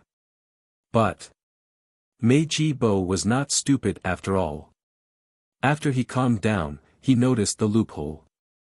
Although Wen Yin was considered pretty, who was Bian Qianxing? There were countless women in the Bian residence who were prettier than Wen Yin. How could Bian Qianxing take his sister away? It was Ban Bo who told Bian Qianxing that I have a Wang Ti. As long as I'm willing to follow Bian Qianxing. Mi Wenyin didn't need to finish her sentence. Everyone understood what was going on. Mi Ji Bo finally understood why Ban Bo wanted to harm his brother and sister. Back then, when he had refused to sell the courtyard to Ban Bo had smiled and said that it was fine. He didn't expect this person to shoot at him from behind. If it weren't for this big brother and the little beggar who saved their lives, the two of them, thinking of this, Mei Ji Bo once again thanked Ning Cheng, Big Brother's life-saving grace. Us siblings will never forget it. Ning Cheng smiled, just call me Ning Cheng from now on. By the way, who is that Bian Qianxing? The little beggar had already finished off the 2 buns, so when Ning Cheng asked him a question, he quickly replied, Bian Qianxing is the younger brother of one of the concubines of Zhu Ming Temple's headmaster. He can do whatever he wants in Jiangsha City, and no one dares to say half a word. Even the lord of Jiangsha City doesn't dare to say anything about him. After saying that, the little beggar suggested, Big brother, I have an idea. We can sneak out of Jiangsha City at night. There is a Tooth Mountain outside Jiangsha City. Tooth Mountain is boundless, no one will know if we hide there. Mi Wenyin carefully said, but even those powerful martial artists who entered the Tooth Mountain were unable to come out. I heard that there are a lot of savage ominous beasts there. Ning Cheng stopped Mei Ji Bo, who was about to open his mouth, and said, I will now teach you a set of cultivation methods. Try to cultivate it immediately and see if you can sense the spiritual qi of heaven and earth. If you can't sense it, you 3 should leave Jiangsha City first. Big brother, what about you? The little beggar quickly asked. After knowing that Ning Cheng dared to sneak into the crowd of believers, Ning Cheng became a god in his heart. As long as he could learn Ning Cheng's ability, where could he not go to the Sand City? I can't leave yet. Ning Cheng looked in the direction of the center of Jiangsha City and spoke slowly. Even if he lost all his cultivation, as long as his leg was healed, it would be easy for him to kill that bullshit sect master. Even if he didn't have cultivation, he still had his array Dao and alchemy Dao. Even if he had to poison the entire Jiangsha City, he could do it, let alone kill a hierarch. Seeing that the little beggar still wanted to ask, Ning Cheng waved his hand and said, let's cultivate first. The 3 of you can cultivate together. At this time, Ning Cheng had no way to test the 3 people's spiritual roots. He could only find a non-attributed cultivation method and let the 3 of them go through the heavenly circulation technique. In just the time it took for an incense stick to burn, the little beggar cried out in surprise, Big brother, I feel like a small bug is crawling in my body. Stop. Ning Cheng was pleasantly surprised. He did not expect that he could not sense spiritual qi, but the little beggar could. Moreover, his cultivation speed was so terrifying. Big brother Ning, I also feel it. It's not the same as a small bug. It's a warm flow in my body. Mei Wenyin also said. Mei Ji Bo spoke in a somewhat dispirited voice, I can only feel my body heating up. I can't feel anything else. Ning Cheng said, it doesn't matter. It shows that the 3 of you have spiritual roots. After we find a safe place, I will find a way to make a test array disc to test your spiritual roots. Also, little beggar, the next time you cultivate, you are not allowed to suddenly scream. You don't have any cultivation yet. Once you have cultivation, it might lead to serious consequences. Big brother, I understand. If I cultivate like this, will I become as powerful as the head of Longevity Temple in the future? The little beggar's eyes were filled with stars. Ning Cheng spoke up with disdain, who cares about the head of Longevity Temple? With your qualifications, under my guidance, you can easily kill the head of Longevity Temple in less than a year. However, this matter. Ning Cheng did not continue. How could he wait for the little beggar to learn how to kill the head of Longevity Temple? He would definitely do it before that. If that Miss Qing was really Yu Qing, then she definitely did not want to be the wife of the head, but because she did not have the ability to refuse. Yu Qing had already been helpless once in the Time Wilderness's Ice Valley Abyss. He would not let Yu Qing be helpless a second time. When it gets a little dark, we will go out. Although Ji Bo's injuries have not reached his bones, we cannot drag it out. Ning Qing decided to find a way to make all kinds of array discs once he got out. Ning Qing knew that it would be dangerous for the four of them to leave the city at this time, but he also knew that it would be even more dangerous for them to stay here. Big brother Ning, I actually have a residence in the city, and it's very secretive. Mei Ji Bo suddenly spoke up. Mei Wenyin also remembered, brother, you mean Grandpa Ping's.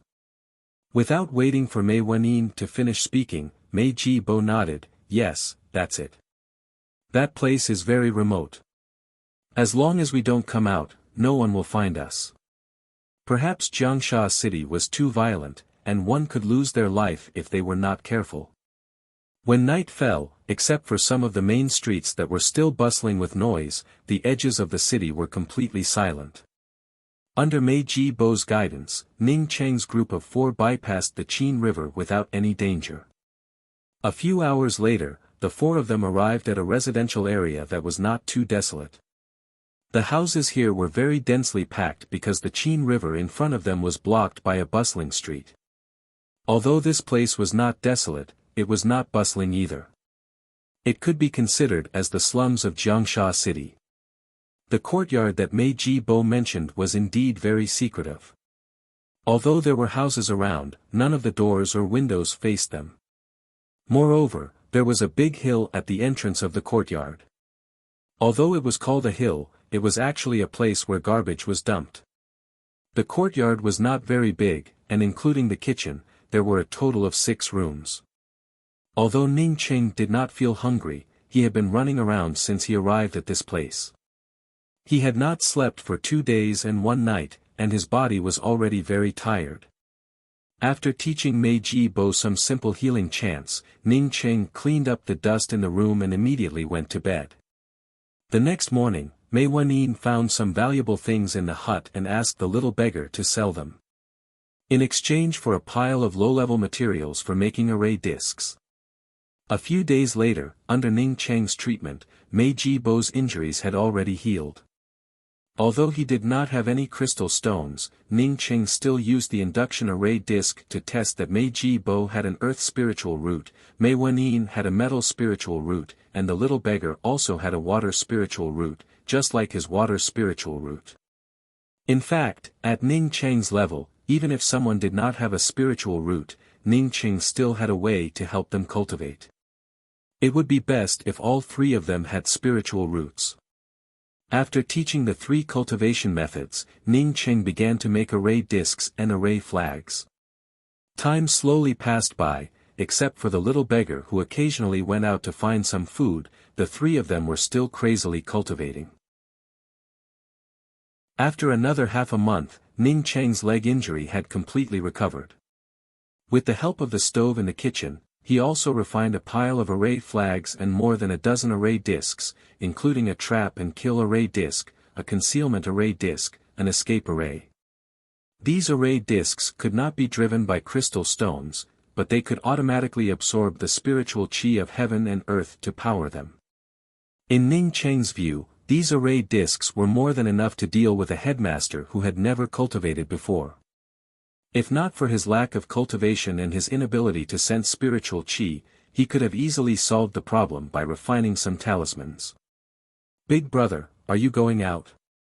On this day, the little beggar came back from buying food and quickly asked when he saw Ning Cheng's appearance.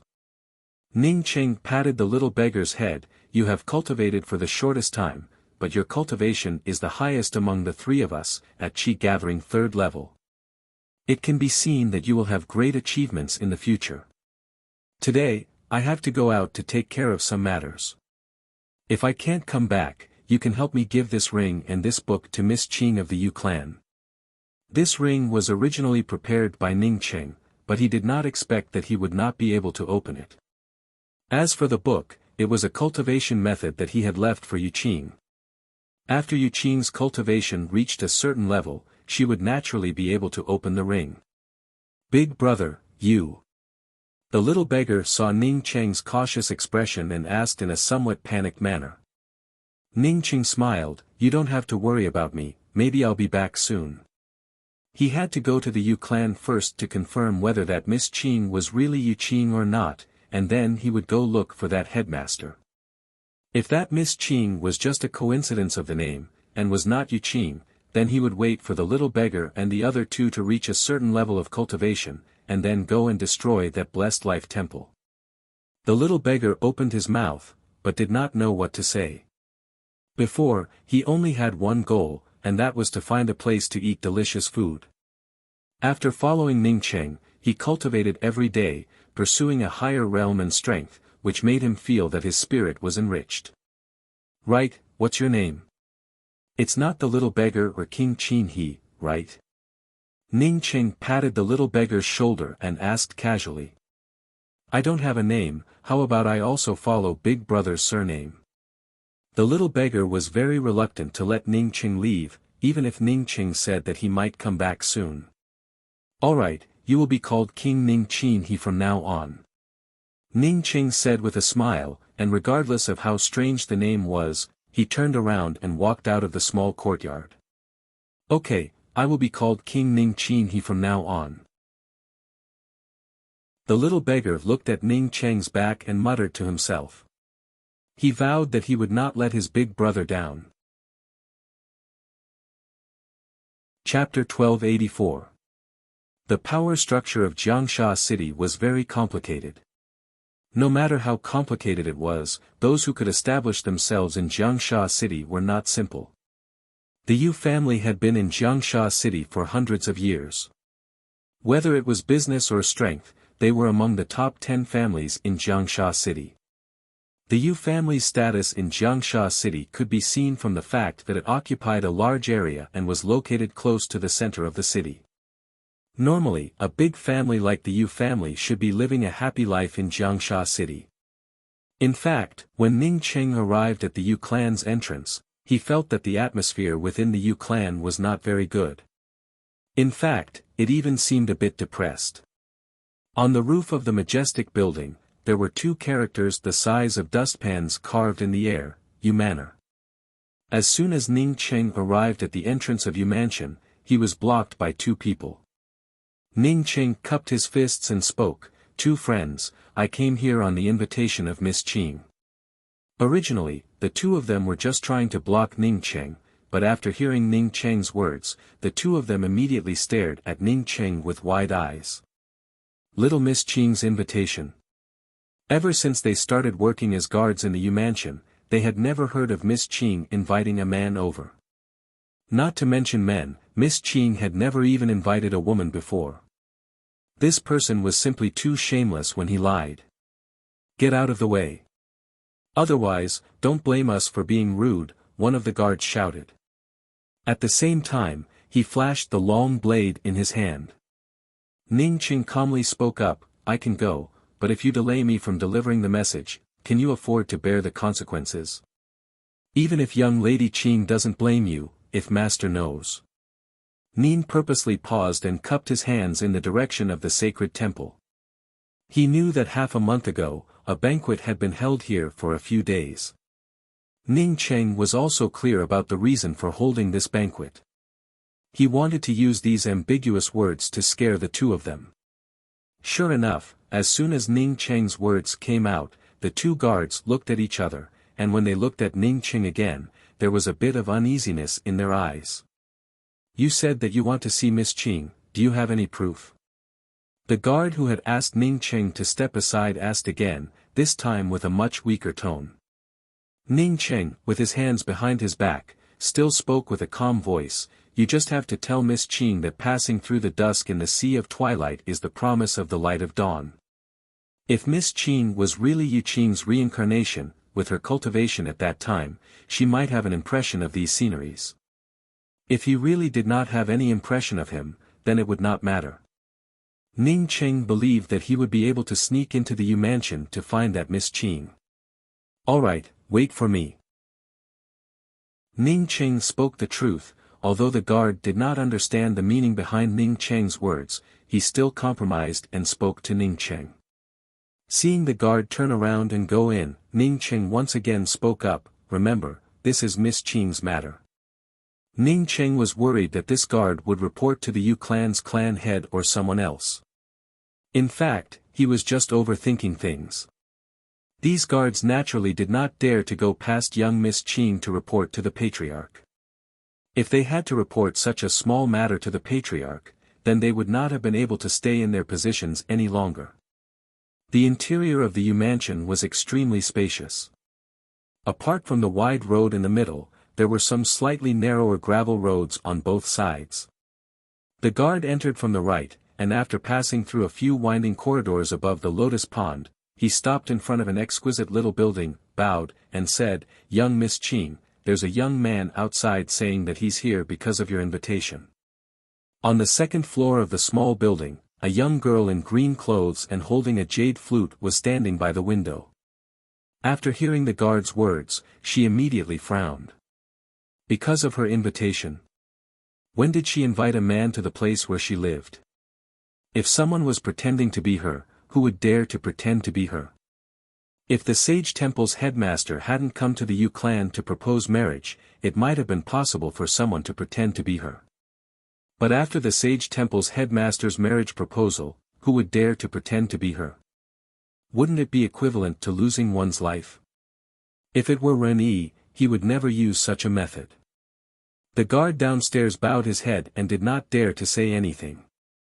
He did not dare to leave without getting a reply from young Miss Ching. The green-robed woman thought for a long time and was about to say that there was no such thing when she heard the guard, who had been waiting for a long time, speak up again. That person also said that passing through the dusk in the sea of twilight is the first light of dawn. What? Ding! With a cry of alarm, the jade flute in her hand fell to the ground. The guard standing downstairs also heard the sound and did not dare to speak. He already believed Ning Cheng's words. But he did not feel happy at all.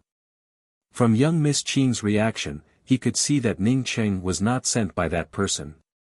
The person sent by that person would never make young Miss Ching lose her composure. Once this matter spread out, it would not be good for her. Just as the guard was still thinking about it, a trembling voice came from upstairs, "Quick, hurry up and bring him in. Remember, don't let anyone see." "Yes, young Mississippi," the guard still replied with a respectful tone. Young Miss Ching was the god in his heart. So what if he died for young Miss Ching? Not to mention bringing a person in. The green-robed woman standing by the window on the second floor looked at the guard's back and pursed her lips. Her hands still trembled. For as long as she could remember, she had been having a strange dream. She and a man continued to run in the twilight. The twilight seemed to have no end. Later, the man rushed out of the twilight with her on his back and saw the dusk. Then they rushed out of the dusk, and when they turned around, it was already dawn. Just as she was looking at the beautiful morning sun, the man suddenly threw her aside and entered an ice forest alone. She quickly chased after him, wanting to catch up with the man, only to find that she had fallen into an ice cave. Later on, her memory became blurred, and she no longer had the slightest impression of it. She did not understand what kind of dream this was. Today, someone unexpectedly told her that it was an appointment with her in the Sea of Twilight. After the guard left, she still covered her head, trying to figure out if she was still dreaming or not. But soon she knew that she was not dreaming. The guard once again came to the bottom of the small building and spoke with a respectful tone, "Young Miss Ching, I brought him here. Should I wait here?" The green-robed woman spoke with a trembling voice, "Thank you, but you don't have to wait. Let him come up, you can go first." "Yes." After the guard bowed, he turned to Ning Cheng standing on the side and said, "Please go up. Young Miss Ching's identity is very noble. Do not offend her." Although he knew that these words were not spoken by him, the guard still could not help but speak up. "Thank you. Ning Qing thanked him and stepped up the steps of the small building. He was also a little excited in his heart, because the voice upstairs was 90% similar to Yu Qing's. Ning Qing walked to the door of the second floor and found that the door was already open. A woman with long hair, wearing a green robe, stood in the room and looked at him with excitement. The excitement in her eyes was not love, nor was it because of a long-time separation, but a kind of excitement to find out more.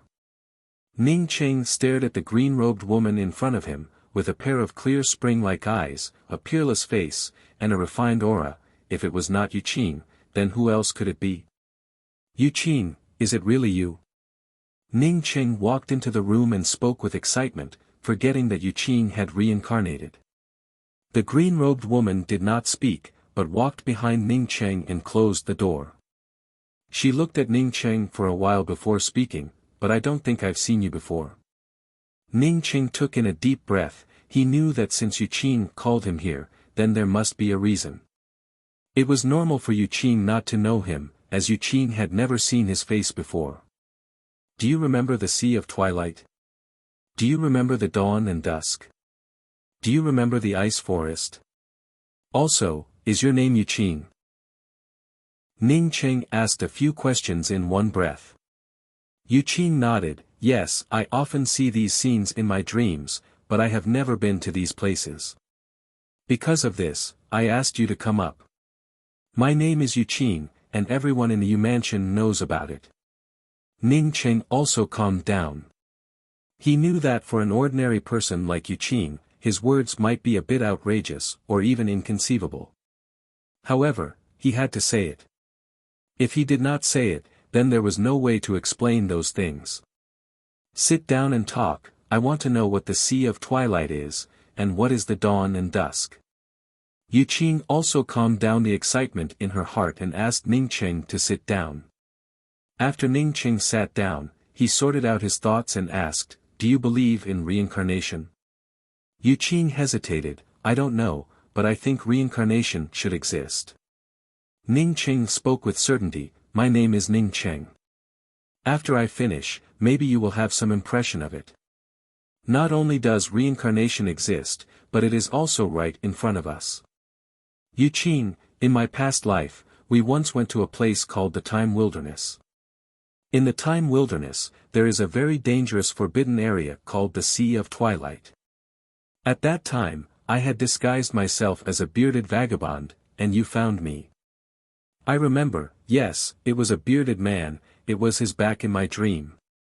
No wonder I always felt that you looked a little familiar. Did we really know each other in our past lives? Yu Qing's tone also turned excited.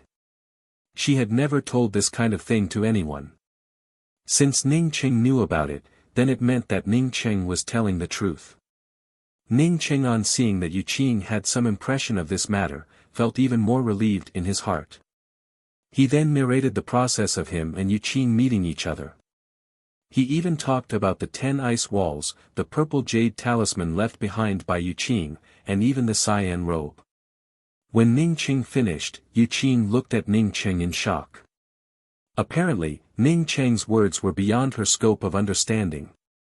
It was not that she did not want to believe it, but she simply could not believe it. At first, she still believed it, but the more Ning Qing spoke, the more she felt that something was wrong. People could fly, display all kinds of spiritual abilities, cross the vast starry sky, shatter planets with a single punch, tear through boundaries, live for tens of thousands of years, and even reincarnate. How was this possible? If Ning Qing had only spoken about the things that she could remember, then maybe she would have believed it. However, the more Ning Qing spoke, the more she started to doubt it. There was another possibility. She knew that there was a kind of hallucinogenic drug. This kind of drug could make people dream about some unimaginable things in their dreams, and these things could even be controlled. Did someone use this kind of hallucinogenic drug on her? Chapter 1285. It wasn't impossible. Yu Qing knew her own appearance very well. The reason why she didn't dare to go out was because she was afraid of causing all kinds of uneasiness. In fact, even if she didn't go out, it would still cause all kinds of rumors. Even the headmaster of Wishing Life Temple came to the Yu clan. At the thought of that headmaster, Yu Qing's heart turned cold, and a kind of despair rose within her. So, you also reincarnated? And then you came to find me? Yu Qing's tone turned cold. Ning Cheng shook his head. I'm not reincarnated. I cultivated my Tao to the extreme, and a trace appeared in my Tao heart. The reason why I came here is because of you. Yu Qing's tone turned even calmer, and she took the initiative to interrupt Ning Cheng's words. I know, it's because I'm your trace, and then you came to find my trace to make up for your Tao. After you make up for your Tao, you can take me with you, right? Ning Cheng heard the faint sarcasm in Yu Qing's tone and could only nod. Yes, you are my trace of Tao. If it weren't for me, you wouldn't have left behind 10 ice walls in the ice crystal forest, and you wouldn't have fallen inside. I will always remember the ice steps of life, and I have already taken the 10 ice walls and the ice crystal canyon into my world. Maybe after I look at the 10 ice walls and pick you up, my trace of Tao would still exist. As for what you said, it's not. Since you've seen me, has your trace of Tao been repaired? If it's repaired, then please go. Yu Qing's tone had lost its previous excitement and became flat. Ning Cheng sat there without moving. He felt a little anxious in his heart and didn't know how to make Yu Qing believe his words. If Yu Qing didn't believe him, it was completely normal. If he had said these words to someone on Earth, that person would have stared at him and asked, have you read too many fantasy novels? If you don't go, I will call for help. Do you know that your appearance in this place might bring harm to my entire Yu clan? Yu Qing's voice finally turned cold. Ning Cheng gave out a sigh and stood up. After he stood up, he suddenly understood. Yu Qing was his trace of Tao. He just wanted to find Yu Qing and help her. Why must Yu Qing believe his words? If Yu Qing could embark on the path of cultivation, she would eventually be able to understand his words. Yu Qing had sacrificed her life for him. Because of the Sea of Twilight, Yu Qing had engraved his figure in the depths of her memory. However, those were the Yu Qing from his previous life, not the current Yu Qing. In his previous life, Yu Qing might have had an unforgettable love and concern for him, but in this life, Yu Qing had her own world. He couldn't impose those things on Yu Qing. Thinking about this, Ning Cheng suddenly understood everything in his heart. What he wanted was not for Yu Qing to trust him and follow him, but to sweep away all the thorns and ants that stood in her way. Yu Qing would no longer have to die alone in an ice cave like she did in her previous life. I'm leaving. In the future, a person called Ning Qin River Monarch will give you a ring and a cultivation technique. If you like it, you can cultivate according to it. If you don't like it, keep it as a souvenir. Then tell him that your word is my word. Saying this, Ning Cheng did not wait for Yu Qing to urge him again, and took the initiative to walk out of the loft. In Jiangsha City, even if Yu Qing did not cultivate, once he destroyed the Wishing Life Temple, with the little beggar and the Mei siblings looking after her, Yu Qing would not suffer any losses. As for the ring, once Yu Qing cultivated to the soul essence realm, she would naturally be able to open it. Yu Qing was a star-gatherer realm expert in her previous life. Even if she relied on the spiritual qi of heaven and earth, she should be able to cultivate to the soul essence realm. As long as she cultivated to the soul essence realm, she could open the ring and find all kinds of cultivation resources inside. As for the little beggar, Ning Cheng believed that he would not touch Yu Qing's ring. The cultivation technique that he gave to the little beggar did not have any problems. There was only one restriction that could not be opened, and that was the ring that he gave to Yu Qing. If one day, the little beggar opened Yu Qing's ring, that day would be the day that the little beggar's cultivation would be wasted. Although he believed in the little beggar, Ning Cheng had only been together with the little beggar for less than a month. He had seen too many people with big changes in their personalities. Whether the little beggar's personality would change or not, he did not know. If he had not fallen on that day, he would have been able to sense all of this. If he fell, Then everything else would just be illusory, and there would not be any difference between gains and losses.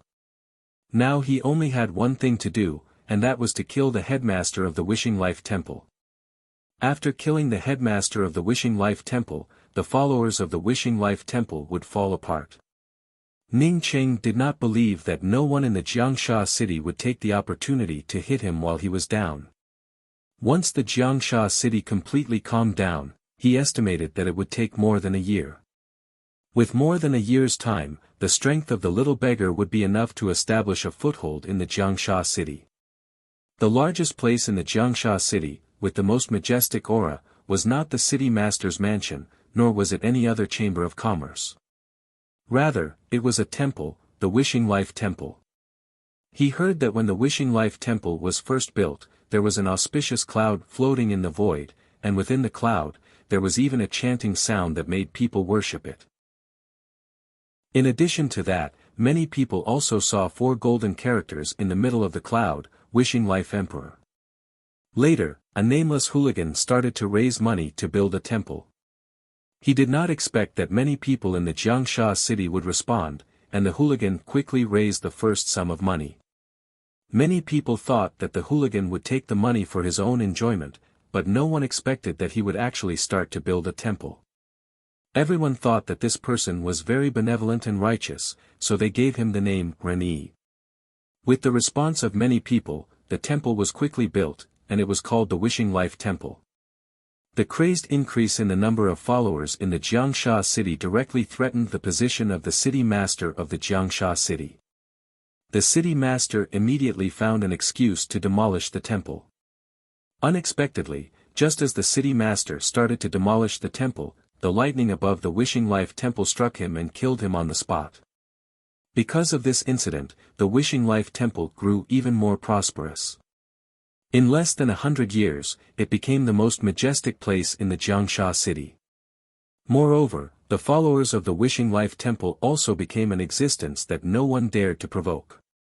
The new city master naturally did not take any action against the Wishing Life Temple and just reported the matter to the king. But after so many years, no one dared to make a move against the Wishing Life Temple. As such, even if the city master of the Jiangsha city was an idiot, he would not dare to continue to act rashly.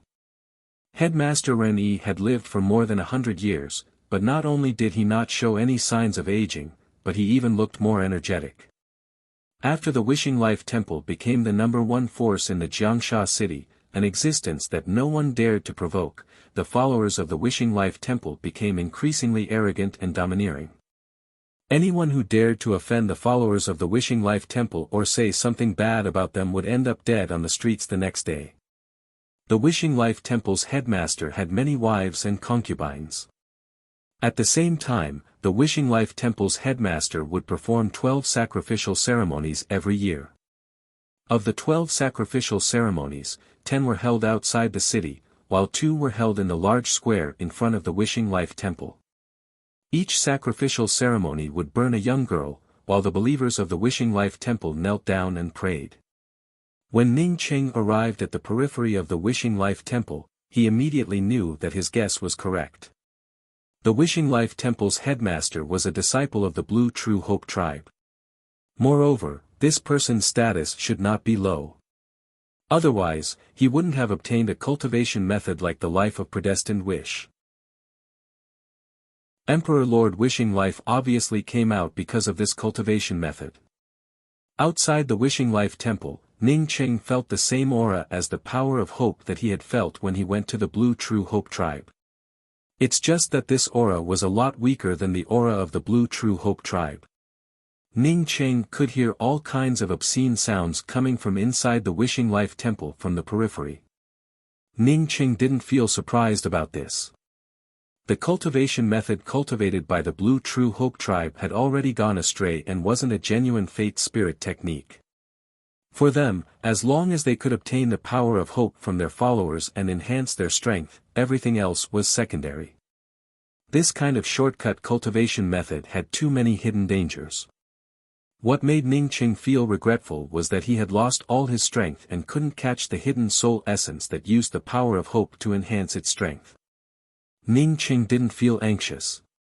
The array flags and array discs he brought with him were just ordinary things.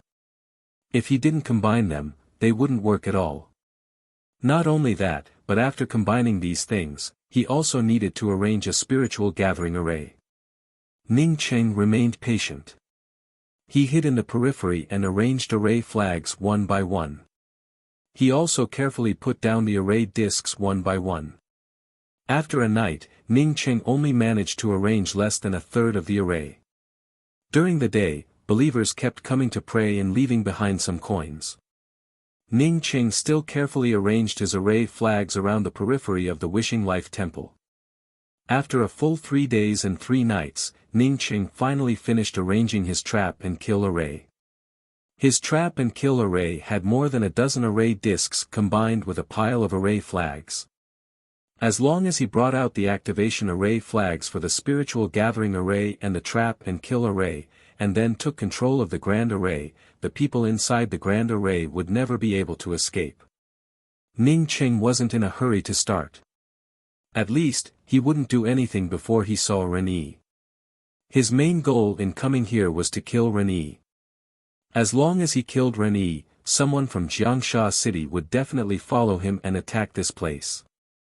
Ning Qing didn't have to wait long. At noon on the 4th day, he saw Ren Yi. Ren Yi was easy to recognize.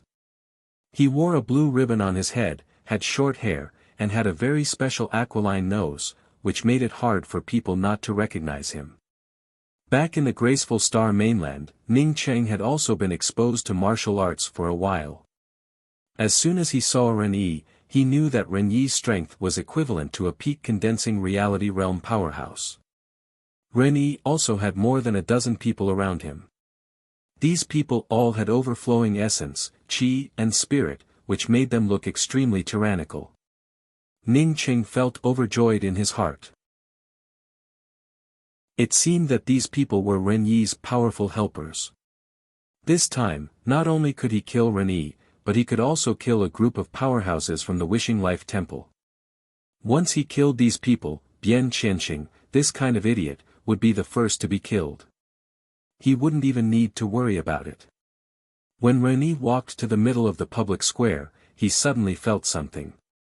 His eyes immediately fell on the place where Ning Qing was hiding. Ning Qing did not hesitate for even half a moment, as he directly stood up, and simultaneously placed the several array flags in his hands in a fixed position. Chapter 1286.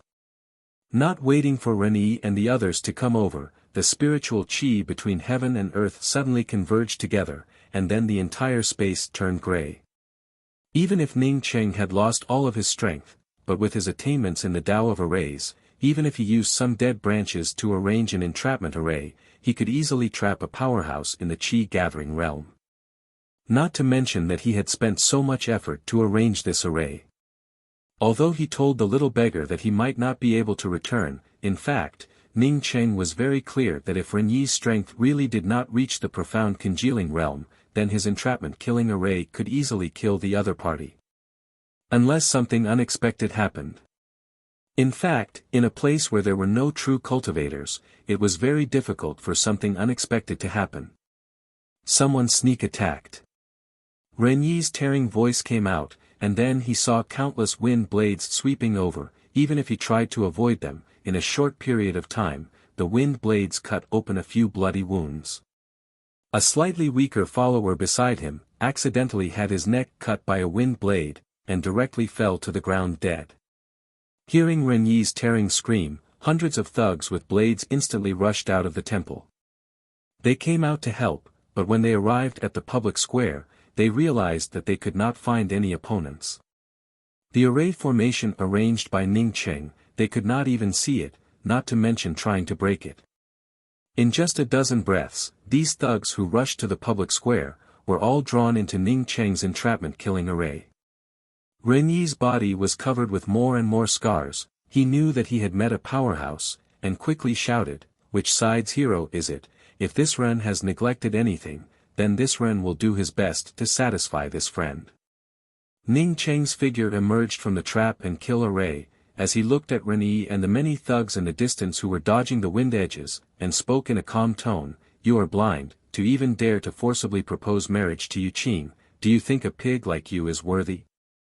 Ren'yi finally understood what the problem was, and immediately felt regret in his heart. He did not regret forcing Yuqing to marry him, but regretted that before he was ready to marry Yuqing, he did not investigate the strength behind Yuqing. If he had escaped this time, he would have burned all the people in the Yu clan to ashes. As for Yuqing, he would have made her suffer. "Friend, I was indeed blind in this matter. Please be magnanimous and remove this killing formation." Before Ren'yi could finish his sentence, a wind blade pierced his chest, causing him to cry out in pain. Ningqing lightly spoke up, "You're quite good, even knowing that this is a killing array." "Alright, I'll be merciful and let you be a little happier." Not waiting for Ren'yi to feel happy, Ningqing once again brought out several array flags from his hands. The originally sparse wind blades instantly became denser, and waves of miserable screams rang out. In just a few minutes, everyone in the square was killed by the wind blades. Ren'yi staggered, covered in blood as he pointed at Ningqing and spoke up, "Emperor Lord will not let you go." Ningqing showed a faint smile, "You'd better find a way to reincarnate. I'm not afraid of your emperor, so don't try to scare me with some emperor. Ren'yi's eyes almost split apart from rage, and he muttered, "Imperial monarch, save this disciple's life. This disciple, Ren'yi, will offer the purest wish energy soul of the Sand City's Yu clan, Yuqing," but before he could finish his prayer, Ren'yi could no longer hold on. A wind blade sliced through his neck and directly chopped off his head. Then, he fell to the ground. Ningqing put away the array flags and looked at the corpses on the ground with a calm heart. A primordial chaos holy emperor had spent so much effort to kill a few ants. For him, it was nothing to be proud of. In fact, he even felt a sense of failure. He turned around and slowly walked out of the life-blessing temple. He planned to tell the little beggar trio to cultivate well and take care of Yuqing. As for Jiangsha City, he didn't plan to stay. Staying here might affect Yuqing's mood. At this time, he had already lost his cultivation. As for whether the Dao marks left by Yuqing on his body were still there, he didn't know. He wanted to continue searching by himself. Since the recalling Bodhi seed brought him here, there must be a reason. He killed Life-Blessing Temple's headmaster Ren'yi. As long as Jiangsha City's city lord wasn't an idiot, he would know what to do. Ningqing didn't spend much time killing headmaster Ren'yi and the group of thugs around Ren'yi in the Life-Blessing Temple. Most of the time was used to arrange the trap and kill Array. At this time, when Ningqing walked out of the Life-Blessing Temple and entered the city, no one knew what happened in the Life-Blessing Temple. Just as Ningqing was about to enter the little beggar's residence, he suddenly felt a powerful spiritual sense force sweeping over him. Startled, he quickly took out several array flags from his backpack and held them in his hands. At this time, he had no other way but to borrow the Tao of array formations. A mass of gray clouds passed over his head, and an extremely bad feeling abruptly emerged. Ningqing remembered the prayer of Headmaster Ren'yi before he died. Others might not care about it. But he had seen the mysteries of the Blue True Hope tribe and knew that the Blue True Hope tribe's cultivation method was extremely powerful. Even if the later disciples of the Blue True Hope tribe cultivated in the wrong direction, it wouldn't be simple. If the remnant soul of the Blue True Hope tribe in Jiangsha City really had some skills, maybe it would remember Ren'yi's last words and want to grab the pure power of hope to advance. Ningqing had just thought of this when he saw a lot of people rushing towards the Life-Blessing Temple. He didn't need to ask at all as he heard the words of the crowd. The Emperor of Life-Blessing has manifested. The Emperor's immortal spirit must be personally worshipped. Yes, I also saw it. It seems that Yu clan's Yuqing was taken away. From today onwards, I am a loyal believer of the Emperor of Life-Blessing. I will come here every day to pray for the Emperor. Ning Qing didn't listen to the rest of the words and rushed towards the life-blessing temple. Ning Qing didn't leave the life-blessing temple for long. In just a short time, the public square in front of the life-blessing temple was filled with countless people. Although it was very noisy on the road, everyone quieted down after arriving here. Everyone stared at the middle of the public square in shock, where hundreds of corpses were lying. I understand. The emperor is angry. Someone killed many of the emperor's followers here. Who's so bold? I saw He Li's body. He was the most powerful person around the headmaster, yet he was killed. When the headmaster comes back, it won't be. Don't talk. Be careful of the emperor's anger. Ah. I saw Headmaster Ren's head. Although some people said not to talk, some people still screamed out. At this time, not only the entire Jiangsha city's forces had gathered here, even the city lord had arrived. Jiangsha city's city lord immediately saw Ren Yi's body and head. He felt overjoyed in his heart. With so many powerhouses dying in the life-blessing temple, he could easily wipe out this force. Jiangsha city's headmaster had turned into a foul atmosphere, and there was no longer any justice. As long as he eradicated this force in Jiangsha city, he would definitely receive the attention of the state lord. However, the surrounding discussions and Yuqing, who had been swept away by the gray clouds, made him feel as if a bucket of cold water had been poured over him. Ren Yi died, but the emperor was still here. The reason why the life-blessing temple existed was not because of Ren Yi, but because of the emperor. Obviously, no one did anything. Yet, Yuqing ended up tied to the sacrificial pillar in the middle of the life-blessing temple by invisible ropes. The public square and its surroundings were completely quiet. At this time, even the discussions had disappeared. Some of the believers even knelt on the ground and kept kowtowing. Ning Qing squeezed to the front and felt extremely anxious. He knew that his trap and kill array could deal with Ren Yi, but it did not have any hope of dealing with the remnant soul of the life-blessing emperor. Moreover, he could not untie the ropes bound by Dao charm. At this moment, some of the believers suddenly shouted, "Let's hurry up and get some firewood to offer sacrifices to the emperor." Headmaster Ren Yi must have not offered sacrifices in time, which angered the emperor. With this believer's shout, some of the believers immediately went to look for firewood. The more people there were, the more power they could muster. In just a short time, Yuqing's feet were covered with firewood. Ning Qing felt anxious and angry at the same time. These believers were all mortals, and he could not explain it clearly. Moreover, he had no way to stop them.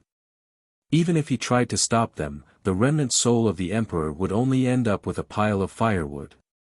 "Emperor, we will use our most pious worship to offer the purest soul sacrifice to the emperor." The first believer knelt on the ground and even took out a fire. Everyone knew that another Ren Yi was about to appear. As long as this fire was lit, this believer would become the next Ren Yi. Ning Qing could no longer bear it. Even if he knew that his trap and kill array couldn't kill the countless believers here, he still had to make a move. A few array flags were silently thrown down by him, and the sky suddenly turned gray. More than a dozen wind blades swept over quickly, killing more than a dozen believers who were kneeling on the ground and preparing to light a fire. Such a scene immediately scared the crowd into retreating, and no one dared to come forward to light a fire. Boom boom, the sound of thunder rang out in the air, and a faint flame also appeared above Yuqing. Ning Qing knew that he couldn't wait any longer. The remnant soul of the Blue True Hope tribe didn't need to wait for the believers to light a fire. As long as this flame ignited the firewood, he would no longer be able to do anything. At this time, Ning Qing was too lazy to think about anything else and simply rushed out. Because of the previous wind blades, the crowd retreated even further, leaving a large open space between Yuqing and the crowd. As soon as Ning Qing rushed out of the crowd, everyone immediately saw him. What is he doing? Doesn't he know that the wind blades will kill him if he gets close? Do you think it's so easy to become the sacred temple's headmaster? Only such a fearless person has the chance to become a headmaster. Yu Qing, who was tied to the altar, also looked at Ning Qing in shock. She naturally knew Ning Qing. A few days ago, he went to find her and said that she was his Dao mark. Why did he come out at this time? Chapter 1287. Ning Qing had seen the Hope clan's cultivation method, and it was indeed a branch of the destiny cultivation method. It was just that after cultivating it, it had completely deformed and turned into the destiny cultivation method. In addition to self-cultivation, this cultivation method could also enhance one's strength through a shortcut. This shortcut was to absorb the power of hope from the believers. Li had also briefly explained the power of hope cultivation method to Ning Qing, so Ning Qing roughly understood the cultivation path of the destiny cultivation method. The more devout the believer, the purer and more powerful the power of hope. For the remnant soul cultivating the destiny cultivation method, the purity of the power of hope was crucial. The remnant soul's power of thought swept over, and the dry firewood on the altar under Yu Qing's feet suddenly burst into flames. Ning Qing felt extremely anxious in his heart, but his expression remained unusually calm. He even had a slight smile on his face as he chanted softly, "If you don't know your destiny, you can't cultivate your body.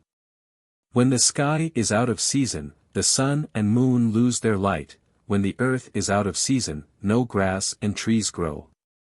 Life without a wish, without the foundation of cultivation, Tao intent becomes desolate. I pray with my pure soul as the destiny cultivation method. I am willing to use my life to pray for the Emperor Lord, to sacrifice my life for the Emperor Lord." Ning Qing's chants continued as he stepped on the dry firewood and stepped onto the altar. The flames burned Ning Qing's clothes in an instant before starting to burn his hair and skin. The reason why Ning Qing dared to do this was that he understood the destiny cultivation method too well. No matter how pure the power of hope was, it wasn't as powerful as the devout power of hope that was voluntarily sacrificed. Yu Qing's soul was pure, but Yu Qing was obviously unwilling to be burned to death, unwilling to use her soul and life to strengthen the remnant soul cultivating the destiny cultivation method. Ning Qing, on the other hand, was different. When he chanted this, he was even willing to stand up and offer his life to the remnant soul of the destiny cultivation method. This was what the remnant soul of the Hope clan wanted the most. Ning Qing had lost his cultivation, but he was still a Tao fusion powerhouse. Moreover, the vaguely powerful power of hope made the remnant soul of the Hope clan throw Yu Qing aside. How could such a pure and willing powerful soul and sacrificial life be mixed with other souls? Therefore, after Dan Ning Qing stepped onto the altar, he easily pulled Yu Qing away from the pillar. "Hurry up and leave." Yu Qing smelled the burning smell on Ning Qing's skin and cried out anxiously. Whether or not the words spoken by Ning Qing were true or false, she was not willing to consider it. A person who risked his life to save her, even if he was lying, was sincere to her. For as long as she could remember, no one had ever voluntarily burned to death to save her. The flames had not yet reached her body, but she could already feel the torment. Moreover, Ning Qing's body had already been ignited, so how could she bear this kind of pain and suffering? But she could only helplessly watch Ning Qing get burned by the fire in front of her. This kind of feeling was simply unbearable for her. She would rather be the one being burned. The tearing pain spread from Ning Qing's skin to his heart, before penetrating into the deepest part of his soul. Even if Ning Qing had endured all kinds of terrible pain during body forging, it was not as torturous as this burning flame. Previously, when he was tempering his body, he could still circulate his cultivation technique to resist it, and he could even use pills to help him. But now, he was forcing the flames to burn him. "Big brother Ning, big brother," the voices of the beggar and the Mei siblings sounded extremely anxious. The three of them also ran over from afar, apparently wanting to pull out the fire and save Ning Qing. "Ning Qing, hurry up and leave. I believe in your words. Yuqing almost burst into tears. She didn't know where she got the courage to drag Ning Cheng out of the fire. Ning Cheng knew that he definitely couldn't leave. If he left, how could the remnant soul cultivating the Hope Clan's cultivation technique give up? From the fact that the flames didn't burn Yuqing, he understood it very clearly. He grabbed Yuqing's arm, twisted his face, and spoke in a hoarse voice that was almost inaudible, "You don't have to take it to heart. You don't owe me anything. In my previous life, you froze to death for me. In this life, let me burn to death for you." He was worried that if Yuqing's cultivation succeeded in the future, she would also have Dao marks in her heart. After saying this, he directly grabbed Yuqing and threw her out with all his strength. At the same time, he shouted, "Little beggar, the three of you remember, if anyone dares to bully Yuqing, kill without mercy." No. Yuqing didn't even manage to finish her words before Ning Cheng threw her over the fire towards the three people. Bang! The moment Ning Cheng threw Yuqing out, the fire completely erupted, and the people outside could no longer see Ning Cheng's shadow. It was like a small volcano. The little beggar and the other two supported Yuqing as they ran over. They stared blankly at the mountain of flames, dumbfounded. They could only stare at this kind of flame. When Yuqing was thrown out, and the flames burst out, a "Kacha" sound rang out, and Ning Cheng felt as if a shackle had suddenly cracked and shattered in his heart. Endless Dao charm aura gathered, and his spiritual consciousness, which couldn't be released before, suddenly stretched out. Spirit essence rose crazily, and one Dao charm after another condensed around Ning Cheng. A kind of ecstasy welled up in Ning Cheng's heart. His Dao marks healed the moment he sent Yuqing out, replacing her in the fire. At the same time, his cultivation also rose wildly. Once his cultivation recovered, this kind of mortal fire wouldn't have any effect on him even if it burned for thousands of years. Dao charm filled the air, and his cultivation recovered.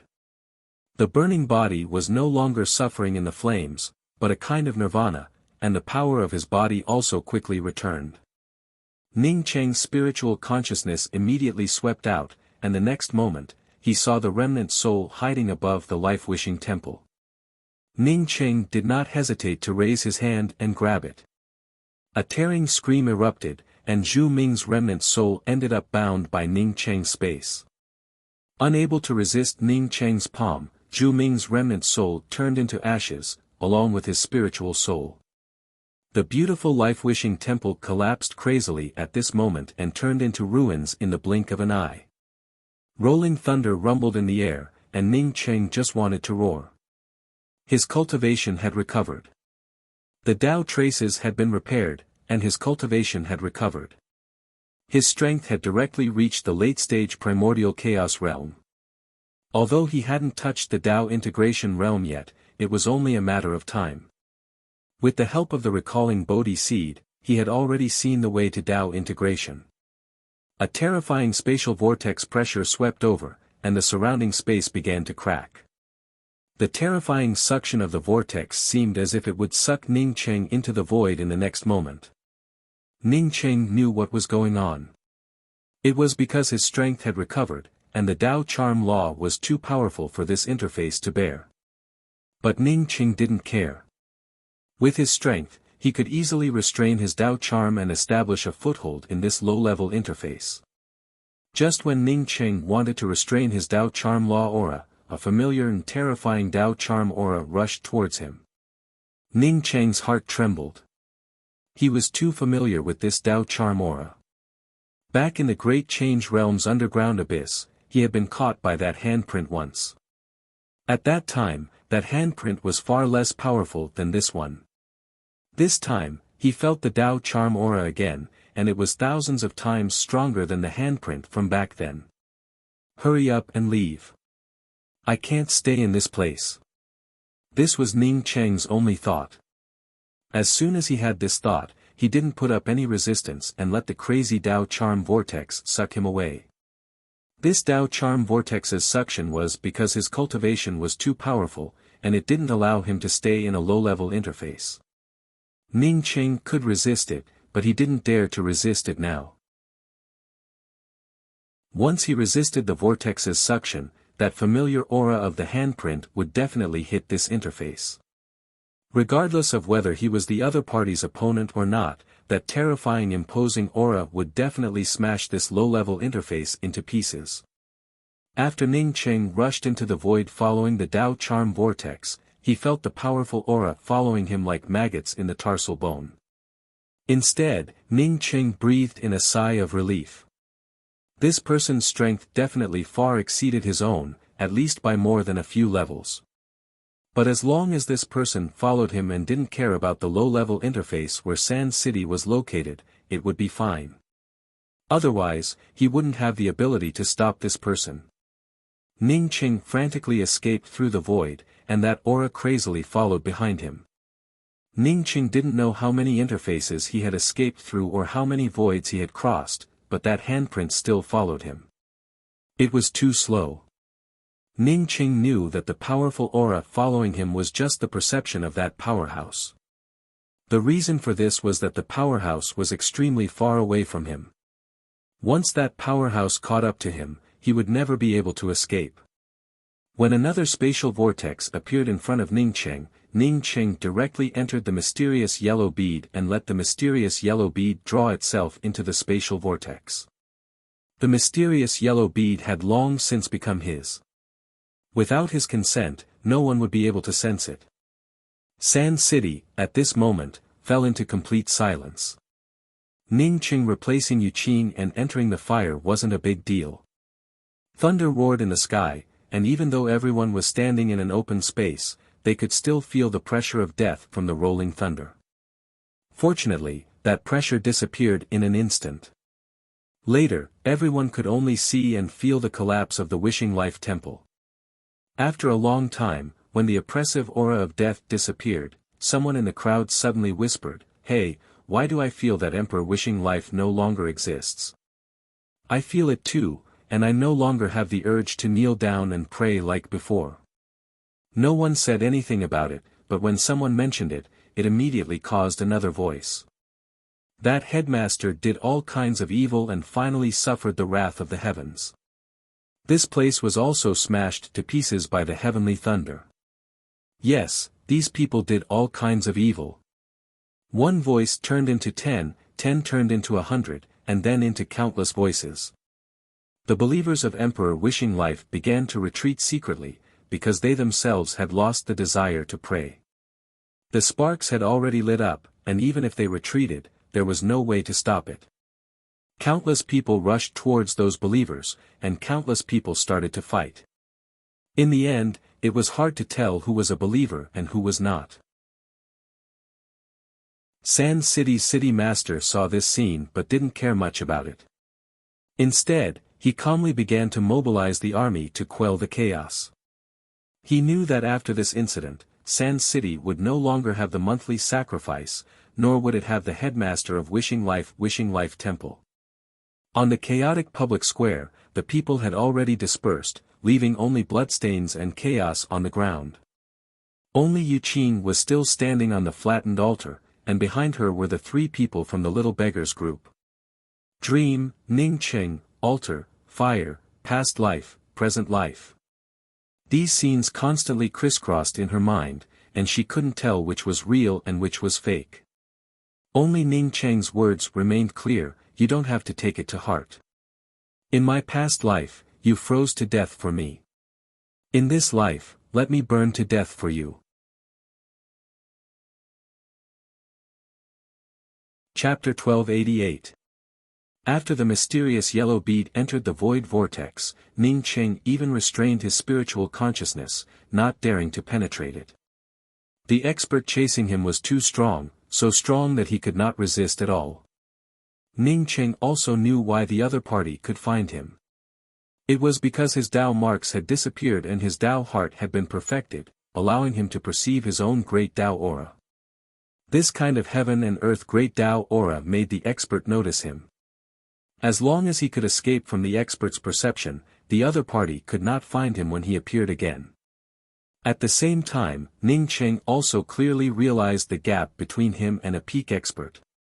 When this expert first caught him with a handprint across the endless void plain, he knew that he was not as good as the other party, but he did not think that he would always be inferior to the other party. Now that this expert appeared again, Ning Cheng was sure that even if he succeeded in Dao integration, he would not be this person's opponent. This person was ridiculously strong. The creation realm experts in heavens beyond of heaven and earth could only be regarded as babies compared to this person. Perhaps only the expert who cleaved out that axe pattern could compete with this guy. It seemed that after the ancient creation war, there were still experts, but he just did not see them. In the vast void, a beautiful woman standing on a 9-petaled green lotus stopped in front of a void vortex with a frown. This was the expert who had chased Ning Cheng before. She did not continue to rush into the vortex. Even though the person she was chasing was just an ant to her. However, she knew very well that even if he rushed into the vortex and lost his aura, she would not be able to catch this ant. Whether it was the Dao integration ant or the ant who escaped into the void vortex, they both vaguely threatened her. She felt that these two people were extremely cunning and vigilant.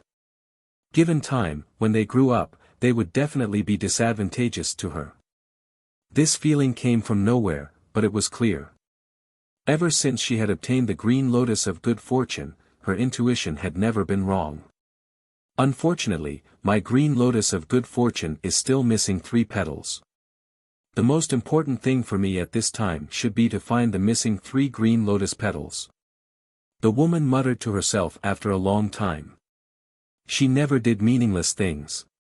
Even if it was uncertain, she would not do it. Knowing that she might not be able to find Ning Cheng, she turned around and took a step into the void. With her wisdom, even if she could not catch Ning Cheng, she would at least have some clues about Ning Cheng. For the first time, her Grand Dao handprint ended up getting blasted apart, causing her to lose the ability to sense Ning Cheng's specific location. This time, no one interrupted her sensing of his aura, as such she knew from where Ning Cheng had escaped. Elder Sister Qing, from now on, your matters are our matters. Although Big Brother has passed away, but we will always remember Big Brother's words. The little beggar and Ning Cheng had not been in contact for a long time, but he had already regarded Ning Cheng as his only relative. Not Ning Cheng. At this time, he was still walking on the streets of Jiangsha City, thinking about where he could get some delicious food. But now, he could easily send a few strong men who provoked him flying with a punch. What he saw were those fearful gazes, and what he could feel was their strong self-confidence. Yu Qing's gaze was still fixed on the ruined altar. She didn't say anything. All kinds of voices were intertwining in her mind. A person who is willing to burn for her, will speak to deceive her. Are you sad because your friends were burned to death? A pleasant and gentle voice appeared in the ears of the 4 beggars. Yu Qing also raised her head. When they saw the woman in a lavender dress standing in front of them, they were completely stunned. Even Yu Qing was shocked by this peerless charm. How could there be such a beautiful woman in the world?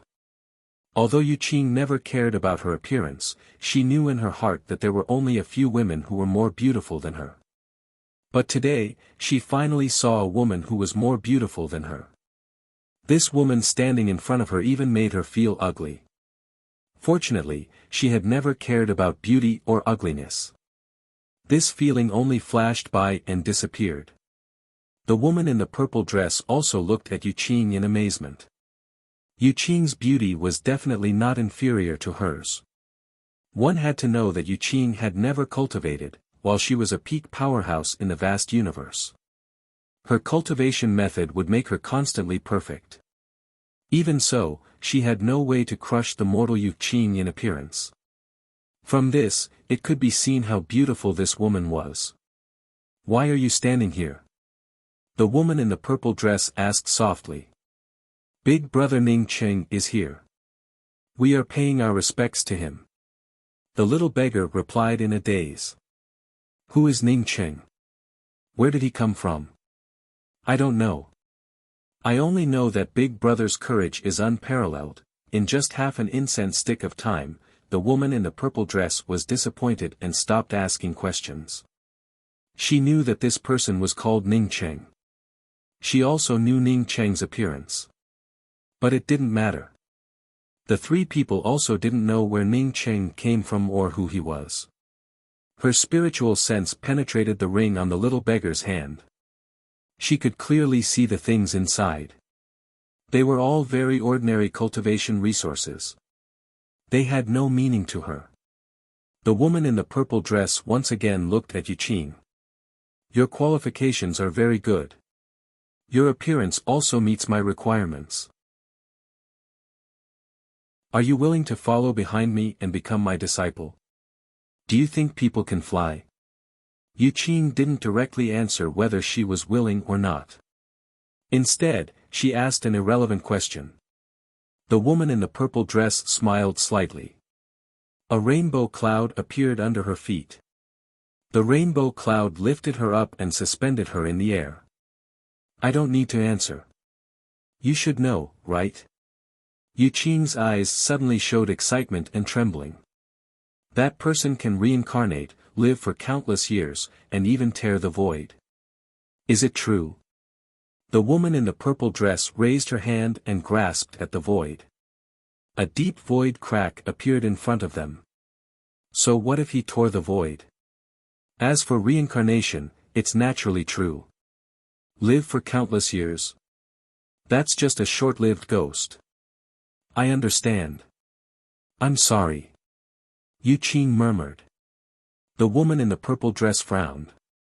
Are you willing to become my disciple? If not, I don't have time to wait for you. If you are willing, I will take you out of here immediately. As she spoke, a faint Dao charm handprint appeared in the woman's hand.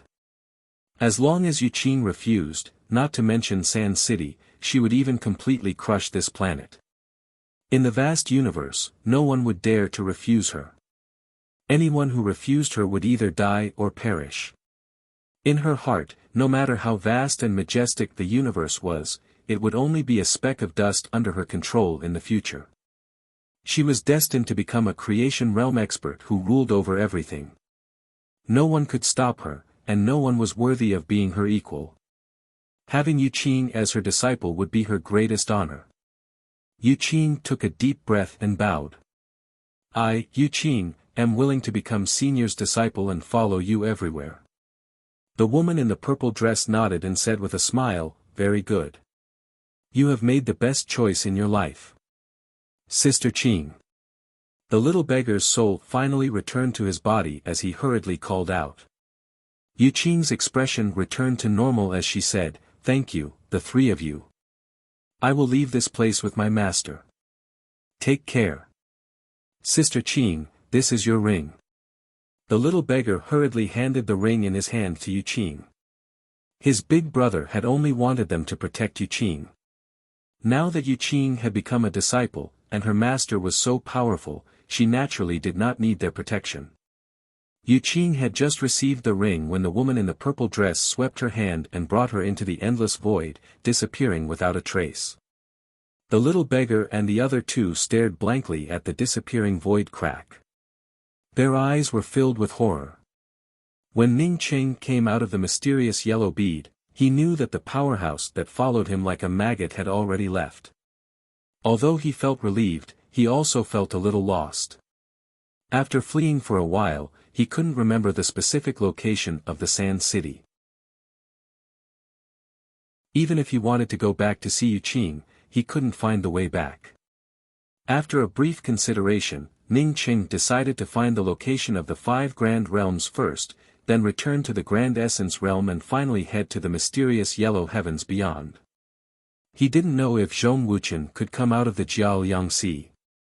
If this fellow could come out, he would definitely go to the mysterious yellow heavens beyond to see him. But if he couldn't come out, he had no other way. Jiaoliang Hai's axe line's killing intent, even he couldn't resist it.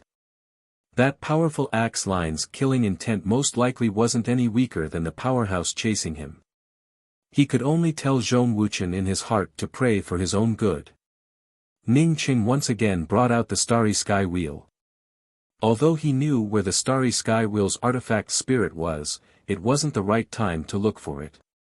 In the depths of the Grand Essence Realm's Grand Essence Demon Vein, a beautiful woman knelt on the ground in front of a dark brown hall under the Ring Immortal Island with a worried look on her face. In the middle of the hall, an ancient book with a radius of nearly 10 feet floated in the air. 5 ancient words were written on the book: Grand Essence Earth's Secret Art. Dao Lord Di Yun, Ao Wu has come to disturb you, but I have no choice. Dao Lord once calculated that the Grand Essence Realm would soon be restored, and Dao Lord would return to the Grand Essence Realm. But now that the Grand Essence Realm is about to fall under the control of the human race, and my Grand Essence Demon Vein is gradually being eroded, the Grand Essence Realm shows no signs of restoration. What can we do? The woman's tone carried a hint of helplessness. After a long time, an almost inaudible voice suddenly emerged from the ancient book in the middle of the hall: the time has not yet come. Don't worry. Yes, this disciple will take her leave. The beautiful woman bowed and stood up before retreating again. Ning Qing, who didn't even know where he was, naturally didn't know what had happened in the Grand Essence Realm. He controlled the starry sky wheel to move forward quickly in the void. As long as he could find one person, he would be able to find out where he was. Ning Qing had good luck. In just a few days, he saw a low-grade airship-type weapon. The airship contained 3 people, 1 man and 2 women. These 3 people didn't have high cultivation, and the woman with the highest cultivation hadn't even reached Dao sculpting realm.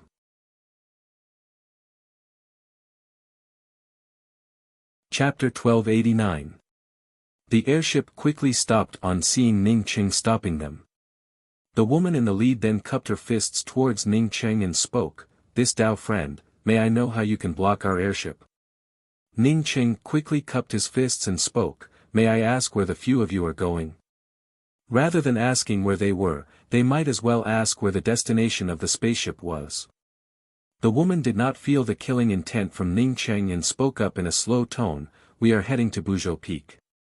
Could it be that Dao friend is also heading to Buzhou Peak? Buzhou Peak. Ning Qing immediately thought of Mount Buzhou, but whether or not Mount Buzhou truly existed, Ning Qing did not know. After he started cultivating, he realized that his cultivation technique was completely different from the deities in ancient Chinese mythology. Many people are going to Buzhou Peak. What's so special about that place? If it was another place like the Jiaoyang mountain that was looking for cultivation resources, Ning Qing would not care about it.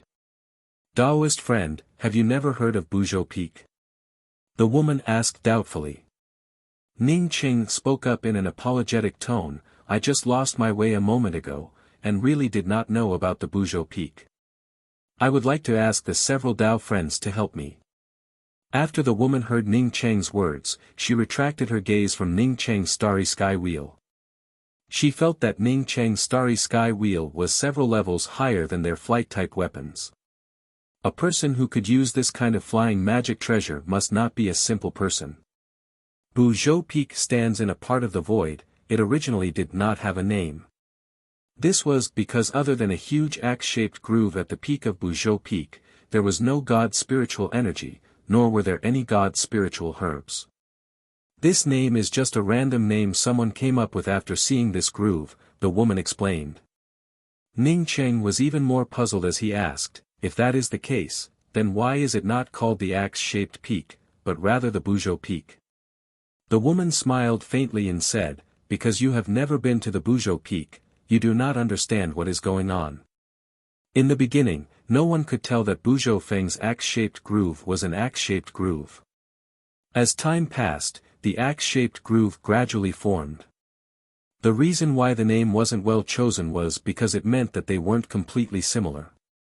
Recently, he heard that Buzhou Peak's axe-shaped groove had been perfected, and was becoming more and more like a giant axe.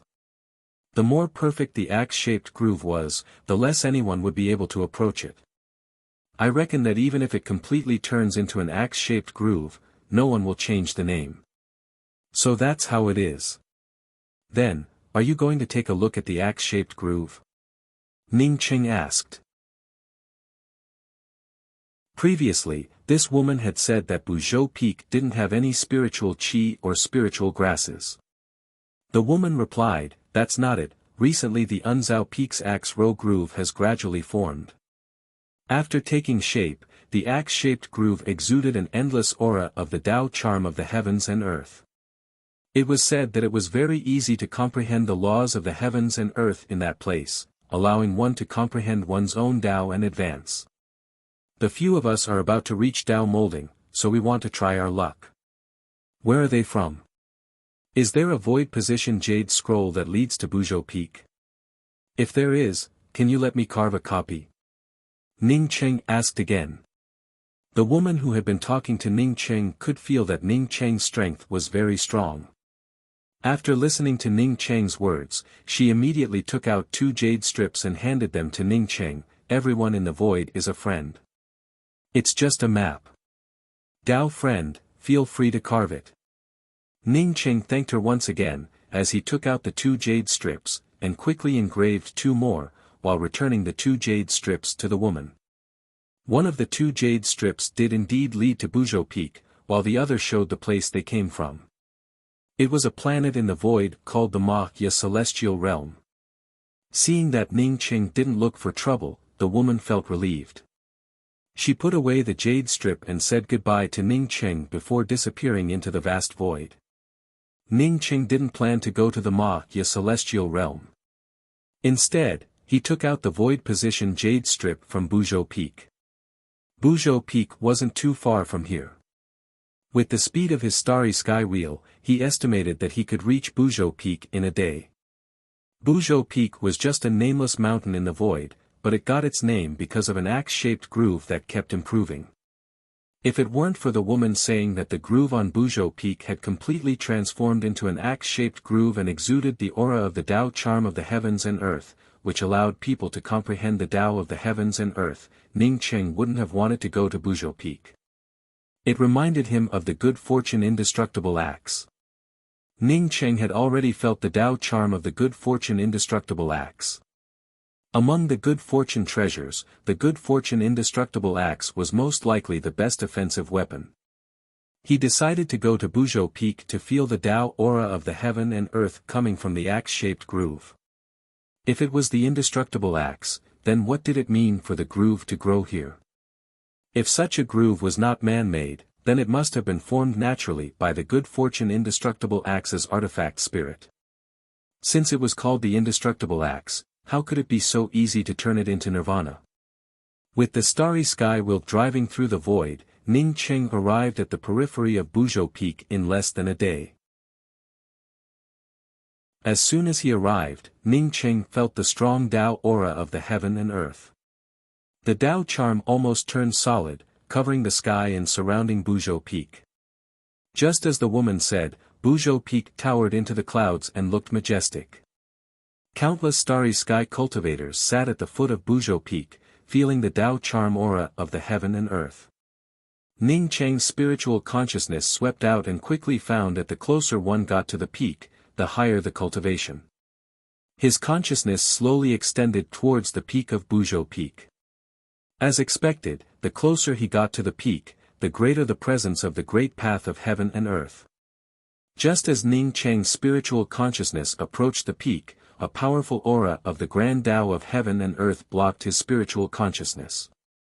The Tao charm of heaven and earth's grand Tao roared and buzzed within his sea of consciousness, causing Ning Cheng's sea of consciousness to feel waves of pain. He quickly withdrew his spiritual sense. If he didn't withdraw his spiritual sense, his sea of consciousness would be injured. The formation of the axe-shaped groove in this place was probably not that simple. Ning Cheng took out a chicken-sized fragment of the good fortune indestructible axe and felt that the Tao charm aura within it was exactly the same as the Tao charm aura emanating from the Buzhou Peak. Ning Cheng easily judged that it was formed from the aura of the indestructible axe Tao. More and more people arrived. These people were all frantically searching for a place to comprehend the aura of the great Tao that seeped out from the axe-shaped notch. Due to the aura of the grand Tao of heaven and earth that was extremely easy to comprehend, some cultivators would break through from time to time. This further stimulated the cultivators who came to comprehend the grand Tao laws. Ning Cheng observed for a long time before withdrawing his spiritual consciousness. He didn't have a good impression of the indestructible axe. Back then, the axe line's killing intent from the indestructible axe had almost killed him. Since he already had the mysterious yellow bead, it would be best for him to avoid the traces formed by this good fortune treasure. Just when Ning Cheng wanted to leave, a whirlpool of Tao charm suddenly formed at the top of Buzhou Peak. These Tao charm whirlpools squeezed the surrounding space with a rumbling sound. Ning Cheng suddenly had a premonition in his heart, and immediately sent out a burst of spiritual consciousness. Ning Cheng's spiritual consciousness forcibly blasted open the Tao charm whirlpool at the top of Buzhou Peak and landed on the axe's groove. The terrifying axe line's Tao charms suppressed it, causing Ning Cheng's sea of consciousness to feel a sharp pain. He quickly withdrew his spiritual consciousness. Just as he retracted his spiritual consciousness, the axe-shaped notch suddenly rose up slowly and formed a huge illusory axe-shaped shadow at the top of Buzhou Peak. The rumbling of the Tao charm in the surrounding space turned even more rapid, just like a war drum gathering soldiers. Some of the weaker cultivators, who had climbed a little higher than Buzhou Peak, directly exploded under the rapid rumbling of the Tao charm and turned into a mist of blood. Even more cultivators started to flee. At this time, not to mention comprehending the traces of the heaven and earth grand Tao, even if they were just a little bit slower, they would be torn apart by the rapid rumbling of the Tao charm. Boom boom boom. The rumbling sounds of the Tao charm permeated out from the top of Buzhou Peak and quickly covered the entire vast void before seeping out to every corner. Not good, Ning Cheng immediately understood what was going on. This was the same as the altar of forefathers library he had seen before, which was also collecting the fragments of the good fortune indestructible axe. Ning Cheng had once wondered if someone had collected the fragments of the good fortune indestructible axe through other means. Unexpectedly, it didn't take long for this matter to become a reality. It's just that compared to this axe-shaped notch, the altar of forefathers library looked like a baby learning to walk. Ning Cheng had just thought of this when his ring strangely exploded. The fragment of the good fortune indestructible axe, which he had temporarily stored in his ring, flew out and rushed directly towards the top of Buzhou Peak. Moreover, some of the cultivation resources temporarily stored in the ring were squeezed into nothingness by the shattering space. Ning Cheng sucked in a breath of cold air. If he couldn't control his own ring with his strength, then other people could forget about it. Fortunately, the fragments of the indestructible axe in his mysterious yellow bead had not been affected. From the looks of it, although the heaven and earth Tao charm laws contained within the indestructible axe were strong, it was not as strong as his perfected mysterious yellow bead.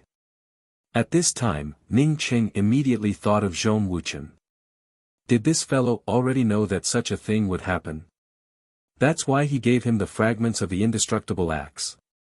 But although Zhong Wuchen was an old man, he shouldn't have known about these things, right?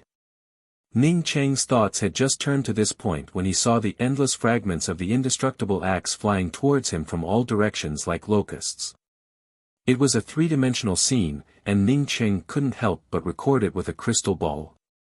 At this moment, Ning Cheng didn't know how many people's rings had shattered, losing the treasures they had painstakingly accumulated over a lifetime, or how many people had fallen because of their rings shattering. After all, not everyone was like him, possessing a powerful body refinement technique. Even if his ring exploded, it wouldn't even leave a hole in his clothes. The Tao charm rumbled and stretched out, and more fragments of the indestructible axe flew towards him. The indestructible axe at the top of Buzhou Peak grew more and more condensed, and the real good fortune indestructible axe gradually took shape in front of Ning Cheng. The majestic aura of the axe intent slowly condensed, and many cultivators on Buzhou Peak exploded one after another. The good fortune indestructible axe completely swallowed up their Tao charm. In a place countless interfaces away from Buzhou Peak, Xing Shi, who was carrying Yuqing, suddenly stopped. She stared through the vast and endless void and murmured with a dignified expression, "Did the good fortune indestructible axe condense again?"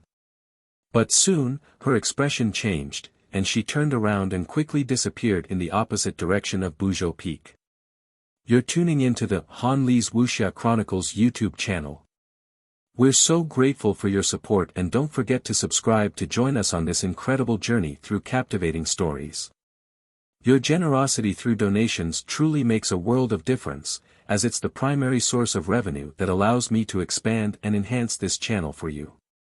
Thank you from the bottom of my heart for being a part of this adventure.